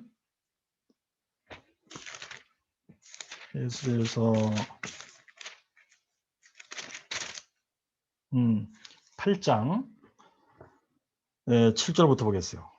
이게 이제 에스겔이 바벨론에 있는데 영적으로 하나님이 유대 땅으로 이끌고 오신 거예요. 그래서 본 거예요. 8장 7절 에스겔. 그가 나를 이끌고 뜰문에 이르시기로 내가 본즉 담에 구멍이 있더라. 그가 내게 이르시되 인자야 너는 이 담을 헐라 하시기로 내가 그 담을 허니 한 문이 있더라. 또 내게 이르시되 들어가서 그들이 거기서 행하는 가증하고 악한 일을 보라 하시기로 내가 들어가서 보니 각양 곤충과 가증한 짐승과 이스라엘 족속의 모든 우상을 그 사면벽에 그렸고 사도 바울이 이거 생각했을 거예요. 이거 생각하면서 여기 그거 묘사했을 거예요. 썩어질 사람과 금수와 벌어진 모양의 형상을 섬긴다. 그래서 이스라엘 족속의 장로 중 70인이 그 앞에 섰으며 사반의 아들 야샤나도 그 가운데 섰고 각기 손에 향로를 들었는데 향연이 구름같이 오더라. 우상 숭배하는 거예요. 또 내게 이르시되 인자야 이스라엘 족속의 장로들이 각각 그 우상에 방한 어두운 가운데서 행하는 것을 네가 보았느냐. 그들이 이르기를 여호와께서 우리를 보지 아니하시며 이 땅을 버리셨다 하느니라. 예, 우상 숭배할 때 동기는 다 똑같아요. 하나님에 대한 실망과 뭐랄까 절망과 포기, 원망이에요. 하나님 같은 건 이제 필요 없다예요. 하나님 우리 안 본다. 그런 거 있어도 줘도 싫다. 막 이런 기분으로 하는 겁니다. 희한하잖아요. 이스라엘 백성도 그랬다는 사실. 뭐 이게 그러니까 뭐 한때 그랬다. 뭐 그럴 수 있어요. 그렇지만 사도 바울이 볼 때는 근본적으로 그렇다는 얘기입니다. 유대인이나 이방이나 똑같다는 얘기예요. 그러면서 그 다음에 이제 재밌는 게 있어요. 뭐냐면 14절에 그가 또 나를 데리고 여호와의 전으로 들어가는 북문에 이르시기로 보니 거기 여인들이 앉아 단못을 위해서 애곡하더라. 오케이. 단못을 위해서 여인들이 애곡하다. 이게 이제 바알 신화에 나오는 귀절들의 사. 뭐냐면 단못은 그 당시 바벨론에서 섬기던 신, 바알 신 중에 하나예요. 그럼 이 단못은 여성일까요, 남성일까요? 바알 신들은 1차적으로는 일단은 다 남신이 우선적으로 있는 거예요. 남신이에요. 그러면 이제 바알 신들은 바알 전설에 의하면 대개 봄부터 활발하게 활동해요. 그러면서 농사 지을 때 그렇잖아. 봄 되면 막 스물스물 올라오고 여름 되면은 이제 막 그냥 이파리가 막 무서울 정도로 시퍼러지고 그러다 가을 되면 묵직하게 생겨요. 열매가. 그러면서 이제 걷어들이고 추수해가지고 또 겨울을 가요. 겨울엔 농사 못 져요. 그럴 때는 이제 바알신들이 뭔가 죽어 있다고 생각했어요. 그래서 애곡을 해야 돼. 애곡은 뭐냐? 죽은 자를 위해서 애곡하는 건데 단모수가 죽었어. 겨울에 보니까. 그러면은 애곡을 해줘야 돼. 왜? 일어나라고. 봄 돼서 일어나라고. 봄 되면 그때 남자들이 해주면 안 되고 여자들이 해줘야 돼요. 남신이니까 여자들이 애곡을 하는 겁니다. 그래서 이제 그렇게 돼서 봄 되면 다시 이제 단모수가 살아나고 되잖아요. 천하주택이 돌아요. 이것을 중국에서는 어떻게 정리했을 것 같아요, 여러분? 음양오행설입니다. 음양이 뭐냐면 남신과 여신이에요. 남녀 그겁니다. 암수입니다. 생육본성의 기본 구조에 일단은. 그리고 이것이 이제 돌아야 돼. 자연은 도는 거예요. 순환이거든요. 야고보서에도 나오더라고. 하나님은 변함도 없으시고 회전의 그림자도 없으시다. 그게 뭐냐? 하나님은 자연물 자체가 아니에요. 이 자연의 운행을 주관하시는 창조주 하나님이지. 그 얘기예요. 자, 그러면 이제 음양오행설은 어떻게 정리했냐면 이것을 굉장히 참 머리 좋은 사람들이 한 거예요. 보니까 천재들이 한 건데, 먼저 앞에다 뭘 놓겠어요? 이제 겨울부터 시작해서 사실 겨울에는 이제 토예요, 토. 원래 그러니까 열매를 걷어갖고 겨울을 지나면서 이것이 이제 점점 말라들어요. 그래서 건조하고 마르고 딱딱하고 이렇게 돼버려. 그리고 힘이 없어져 버려. 가벼워. 그 토예요, 그게. 그러면 이제 봄이 되면서 이게 생명을 갖고 이제 살아나려면 뭐가 있어야 돼? 수가 있어야 돼요. 수. 물 숫자예요. 이제 수를 이제 거기다 이제 주면은 이제 살아나기 시작해. 그래갖고 뭐가 될까? 화가 돼요. 화. 목이 되는 건 뭐냐? 이제 점점 자라나는 거예요. 예, 나무 목자. 그러면서 양옆으로 이제 가정이를 펼치고 이파리가 쫙 나와가서 여름 되면은 무시무시할 정도로 막 시퍼게 돼가지고 막 바람 불면 막 하늘하늘 막 움직이죠. 이파리들이 가볍게 퍼져갖고 양옆으로 위로 자라는 게 아니에요. 이제 양옆으로 퍼져갖고 하늘거리면서 쫙 가볍게 움직이는 것을 보면 뭘 느끼세요? 중국의 천재들이 이걸 느꼈더라고. 그게 불화자예요. 가볍게 하늘거리게 막 활발하게 움직이는 거예요. 아주 강렬하게 뜨겁게. 그게 화예요. 화가 되면서 이제 여름을 거쳐. 그리고 이제 가을이 돼. 가을이 되면 이제 다 열매를 맺지. 쌀도 잘 충실하게 익어서 그걸 추수해 가지고 자루에 넣고 한번 들어보세요. 못 들어. 엄청 무거워요. 예, 그걸 뭐라고 표현할까? 금이라고 표현해요. 금, 세금자. 그래가지고 다시 이제 토로 들어가는 거예요. 이게 뱅뱅뱅뱅 도는 거예요. 그 사상이 여기도 표현된 겁니다. 단무스를 위해서 애곡하다가 바로 그겁니다. 희한하죠. 그런데 이스라엘 백성들이 하나님은 우리를 쳐다보지도 않는다. 우리가 살 길은 이거밖에 없다. 벽에다가도 바벨론에서는 막 거대한 우상을 만들어 놓고 했단 말이야. 그런데 이제 사람들이 다 잡혀갔고 여기 남아있는 사람들 팔레스타인 땅에 이들은 우린 버림받았다 이렇게 하면서 벽에락도 그려서 하자 우리가. 그래서 벽에다 그려놓고 그것도 방 안에서 가로 열고 모정의 양심에 같이 숨어서 형을 피고 이렇게 해서라도 우리는 살아야 된다 했던 겁니다. 사도 바울은 그것을 예리하게 관찰한 거예요. 하면서 여기 다시 읽어보겠어요. 그 생각하면서 여기 읽어보세요. 했을 때 여기 아까 읽었던 그거예요. 그들의 생각 안에서 그들이 허망하게 되면 그들의 참 분별력 없는 어리석은 마음이 갈수록 더 어두워지고 그러면서 스스로 지혜롭다. 이것이 우리의 살 길이다. 라고 주장하고 있는 바 그렇게 하여 그들이 모란떼산 수송태죠. 여기 그들이 더욱 어리석게 되었다. 우준하게 되었다. 여기에 모란떼산 바보가 되었다. 이게 진짜 바보예요, 바보. Make foolish, show to be foolish. 드디어 그들은 바보가 되었다. 즉 말해도 알아듣지 못한다 이제. 이랬고 그러면서 23절 그러더니 이제 결국 하는 짓이 이거예요. 썩어지지 아니하는 하나님의 영광을 썩어지지 아니하시는이라고 해야 돼요. 여기 거기 썩어지지 않는다는 형용사는 하나님께 붙어있는 형용사예요. 그래서 하나님의 영광을 썩어질 사람과 금수와 버러지 형상의 우상으로 바꾸느니라. 여기 굉장히 의미심장한 단어들입니다. 다 바꾸다 나왔잖아요. 헬라말로 엘락산은 교환하다예요. 그러니까 이제 하나님께서 인간들에게 하나님 나를 너희들이 경배하라. 영광을 돌리고 감사하라. 그럼 내가 너희들에게 좋게 해주마. 생육분동 충만해 복음 주겠다 내가. 이렇게 하시는 건데 이것을 써보니까 안 되는 것 같아. 이거 뭔가 하자가 너무 많어. 이게 약속된 대로 아닌 거야. 교환해달라도 교환도 안 해줘 또. 에라 그럼 내가 바꾸겠다. 교환했어. 그래가지고 우상으로 바꿔버린 거예요.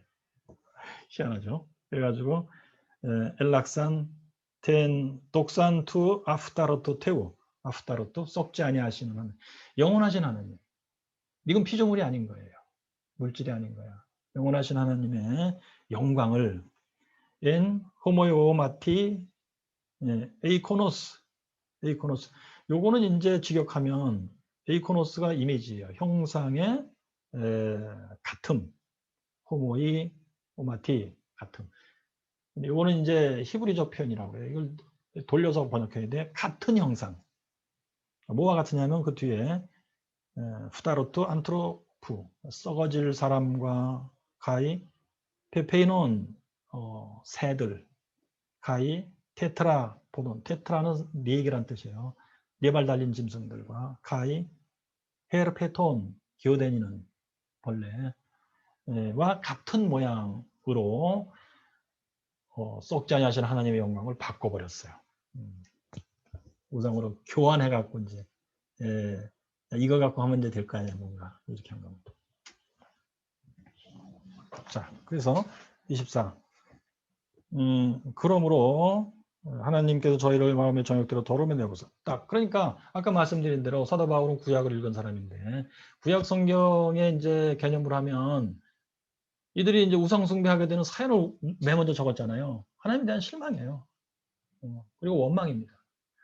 그러면 결국 우상으로 교환해 버려요 하나님을. 그렇게 되면 어떻게 돼? 죄 짓는 거예요 그게. 그렇게 되면 더러움 상태로 들어가잖아요. 하나님이 더러움에 내버려 두는 거야. 그래서 하나님께서 저희를 마음의 정욕대로 더러움에 내버려 두시는 거예요. 그리고 저희 몸을 서로 욕되게 한다. 이게 이제 하나님의 정죄와 저주가 임하는 거예요. 욕되게 한다. 그러면서 하나님의 저주가 죽음의 형태로 임한 것을 밑에 동성애 방식으로 묘사한 거예요. 아무리 지들이 땀을 흘리고 열심을 노력을 하나 열매를 맺지 못하는 존재들이 되었다. 본인 스스로가 열매를 맺지 못하는 존재가 됐고 그들이 하는 일마다 열매가 맺지 못하는 일들이 되었다. 결국 하나님이 내신 죽음이 맺다. 이걸 묘사한 겁니다. 그죠? 그렇게 읽으시면 이 구조가 아주 선명하게 들어와요. 죄, 더러움, 정죄, 저주, 죽음. 이런 순서를 묘사합니다. 자, 그럼 읽어보겠어요. 헬라말로 디오 그리하여 파르에도켄. 여기 이제 그 영어로 번역하면 기브업인데 또는 기브오버. 자, 기브업 하면은 조금 소극적인 느낌이 들어와요. 포기하다. 니들이 원해서 가면 할 수 없다. 그냥 가라 그럼.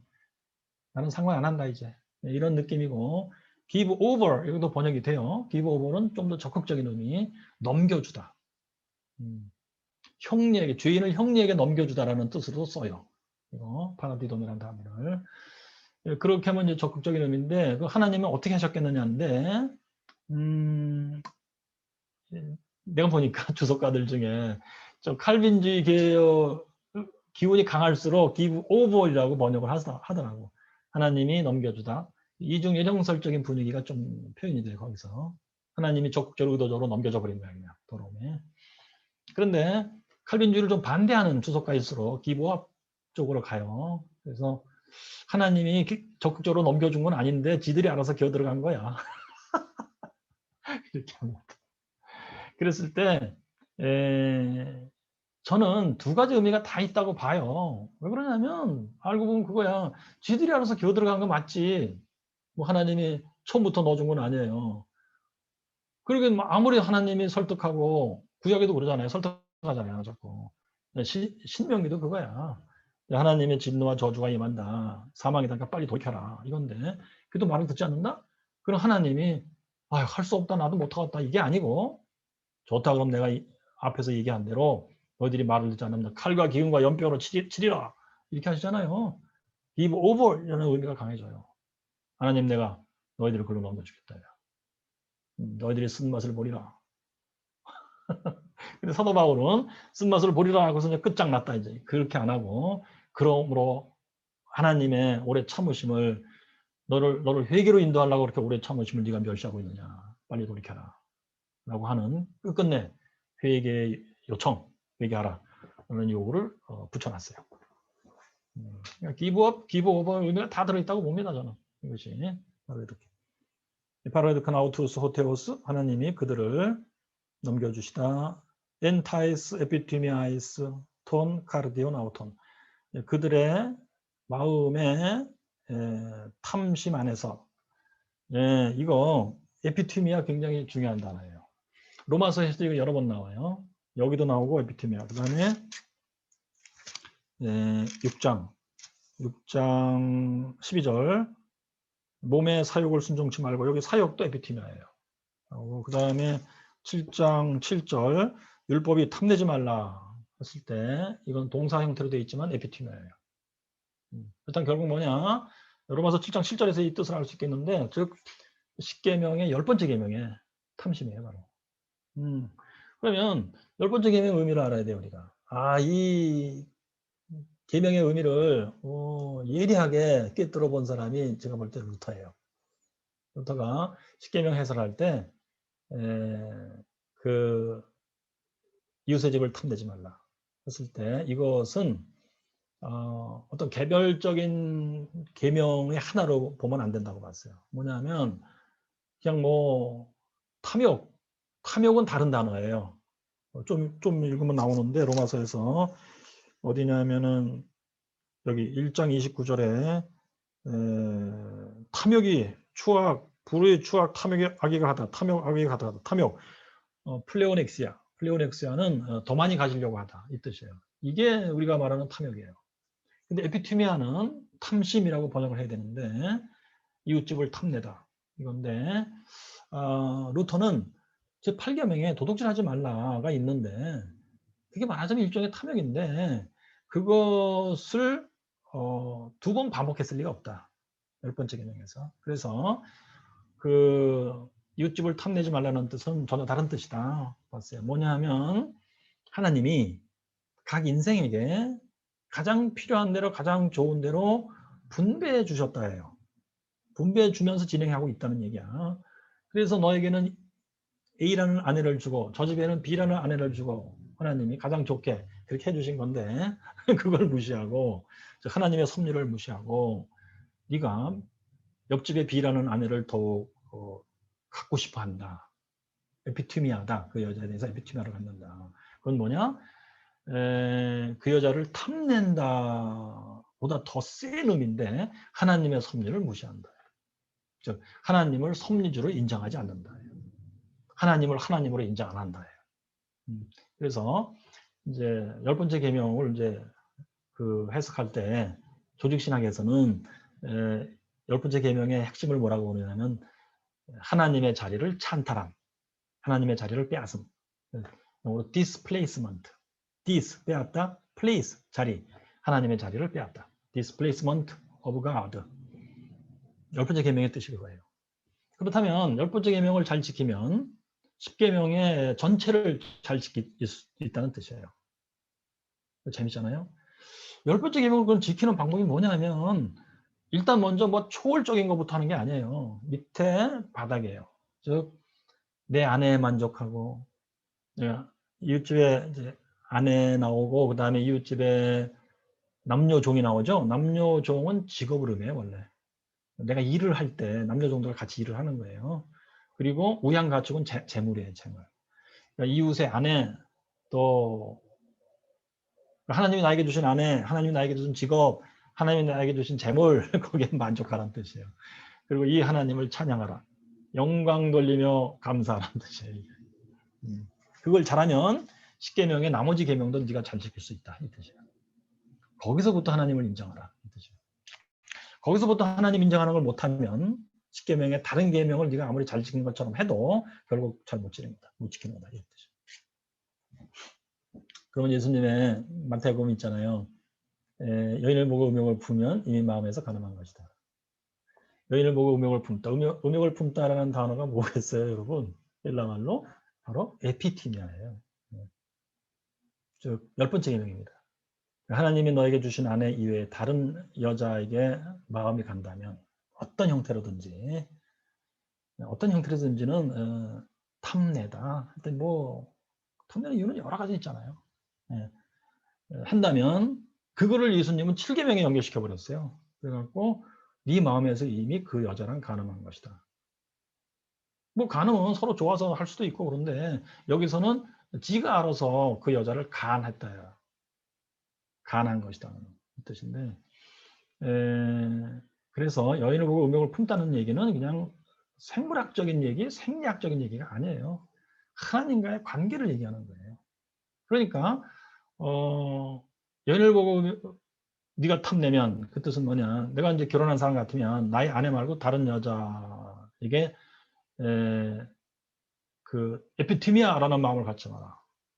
나의 아내 100% 만족하고 감사하고 살아라. 이 뜻이고 결혼 내가 안 했다고 쳐요.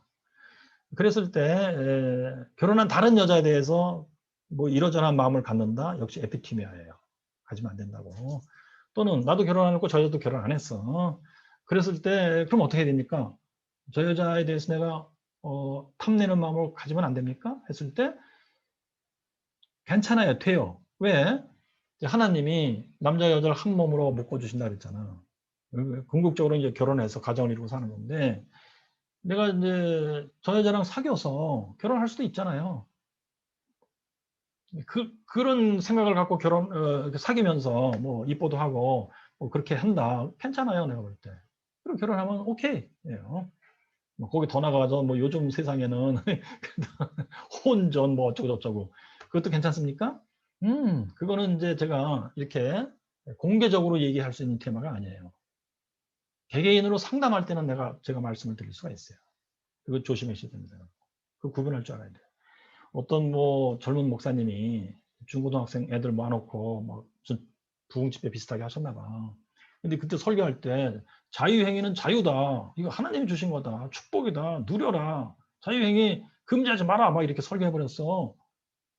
그거는 공개적인 자리에서 얘기하면 안 돼요. 왜? 개인적으로 얘기하는 것과 수많은 사람 앉혀놓고 공개적으로 얘기하는 것은 분위기가 완전히 다르고 의미가 완전히 달라집니다. 공개적으로 얘기해버리면은 성적 문란이 자극될 수가 있어요. 그렇지, 상상해보세요. 그 설교 듣고 가면서 남자애들이 여자들한테 야, 자유는 자유래. 너 자유하냐? 자유해. 너도 해. 이렇게 된다. 어떻게 되겠어요? 교회 분위기가. 그런데 개인적으로 상담할 때는 목사님 저는 자유행위 때문에 진짜 괴롭습니다. 이걸 해야 됩니까? 말아야 됩니까? 어떻게 끊는 겁니까? 이랬을 때 안 돼. 너 죽을래? 이렇게 되면 탈레반이 될 수가 있죠. 요새 이제 뉴스에 아유 시간이 다 됐는데 재밌는 거 많이 나오더라고. 여러분도 한번 생각해 보세요. 어떤 엄마가 말이지 중학교 다니는 아들이 있었나 봐. 근데 회사가 좀 일찍 끝났대. 그래서 집에 일찍 가서 아들이랑 같이 장 보러 가야 되겠다. 이쁜 마음을 갖고 집에 와서 방문을 딱 열어봤더니 이놈이 컴퓨터를 켜놓고 말이야. 뭐 바지를 좀 내리고 막 그러고 있는 거야. 그래서 딱 봤더니 이거 빨리 껐지. 그래서 엄마가 막 다시 그거 뭐라 그래. 방문 기록을 뒤져봤나 봐. 그랬더니 막 그냥 야동을 보고 그래갖고 모니터를 막 집어 던지고 말이야. 뭐 걔 스마트폰을 뒤져봤더니 아니나 다를까. 거기 표현이 헐벗은 여인들이 막 춤을 추고 막 이런 동영상이 나와갖고 망치로 막 스마트폰을 깨버리고 그리고서 먼저 걔한테 딱이 2대를 날렸대. 처음에 보고. 그리고서 내쫓아버렸어요. 영원한 가출은 아니지만 일단 정신 차리라고 그랬다. 이렇게 써 있어요. 그러면서 사람들한테 물어봤어. 내가 잘한 겁니까? 못한 겁니까? 그랬더니 어떤 사람이 그러면 당신 아들이 성욕을 어떻게 해소하기를 기대하십니까? 그랬더니 그 어머니가 성욕을 꼭 해소해야 됩니까? 참으면 되잖아. 막 이렇게 쓰고. 그랬더니 어떤 사람이 댓글 달기로 이것이 바로 유교 탈레반이다. 막 이렇게 써놓고. 그래서 이거는 숨겨두고 있을 테마가 아니에요. 이것 때문에 인생들이 희비해라 곡선이 엇갈리는 그런 테마입니다. 여러분들 저보다 많이 공부하시고 잘하고 계시겠지만요. 아무튼 저는 강조하고 싶고 공개적으로 할 얘기가 있고 개인적으로 상담할 때 할 얘기가 있고 그래요. 잘 구별해서 하셔야 효과가 의도한 대로 잘 나올 수 있다. 아이고. 자, 그래서 결국 여러분 여기 탐심 이것만 말씀드리고 마치겠는데요. 여기서 그러면 마음의 탐심 안에서 그들을 에이스 아카타르시한 더러움에 내어버려 두셨다. 이렇게 되어 있는데 그러니까 마음의 탐심이 뭐냐면 결국 아까 말씀드린 대로 하나님을 인정 안 하는 거예요. 왜? 하나님에 대한 실망, 절망, 포기, 원망 이런 것 때문에 우상숭배로 들어갔어요. 그게 여기서 탐심이에요. 하나님을 인정 안 함. 그게 핵심이에요. 하나님께 대한 원망이 그득함. 이게 핵심이에요. 그렇게 됐기 때문에 하나님께서는 이렇게 저렇게 이제 돌이키라고 권고하셨지만 안 된 거야. 그래서는 결국 더러움에 스스로 지들이 알아서 기어들어갔고 하나님은 거기에 give over, 넘겨주시는 거예요. 내가 칼과 기름과 연병으로 치겠다고 약속한 대로 내가 하겠다. 그거예요. 그래서 들어갔고, 그래서 이제 거기 이제 계속 써 있기를 to 티마체스타이 타 소마타 아우톤 엔 아우토이스. 요게 이제 티마체스타이가 인피니티브예요. 그리고 이제 이건 수동태예요. 현재예요. 그래서 인피니티브에다가 to라고 하는 관사, 정관사를 이제 붙일 경우에는 두 가지가 가능해요. 해석이. 목적으로 해석할 수 있고 결과로 해석할 수도 있어요. 그래서 목적으로 해석하면 결국 타소마타 어떤 그들의 몸들이 bodies 그들의 몸들이 그들 자신들 안에서 부끄럽게 되도록 하기 위하여 아티마체스타이 명예를 상실하다, 치욕스럽게 되다, 치욕스럽게 되도록 하기 위해서. 명예를 상실하는 건 뭐냐면은 뒤에도 나옵니다만 하나님이 정해주신 자연의 이치가 있어요. 남자와 여자가 한 몸이 되는 그거예요. 근데 그것을 이제 바꿔서 교환해서 여자끼리 자고 남자끼리 자고 그런다. 그럼 이거 뭐야? 더 이상 인간이 아니다. 이런 느낌이에요, 뭔가. 그래서 하나님이 주신 명예, 하나님의 형상으로 지으신 그 명예, 그것을 상실한다. 하나님의 형상을 상실하였다. 그렇게 되도록 하기 위해서 이렇게 목적으로 번역할 수도 있고 결론을 하면 그러더니 결과적으로 하나님이 더러움에 내어버려뒀더니 그들이 결국 그들의 몸들이 그 자체들 안에서 명예를 상실하고 치욕스럽게 되어버렸다. 이렇게 해도 되는데 제가 볼 때는 여기서도 또 두 가지가 다 포함되게 번역을 해줘야 맞다고 봐요. 하나님이 넘겨주실 때는 에라 모르겠다 이렇게 한 게 아니겠죠. 칼과 기름과 연병은 뭐냐면 하나님의 의도를 갖고 계신 거예요.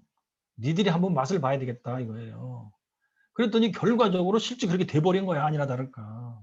결국 죽음의 기운이 임한 거예요. 열매가 나올 수가 없는 존재가 돼버렸어 다들.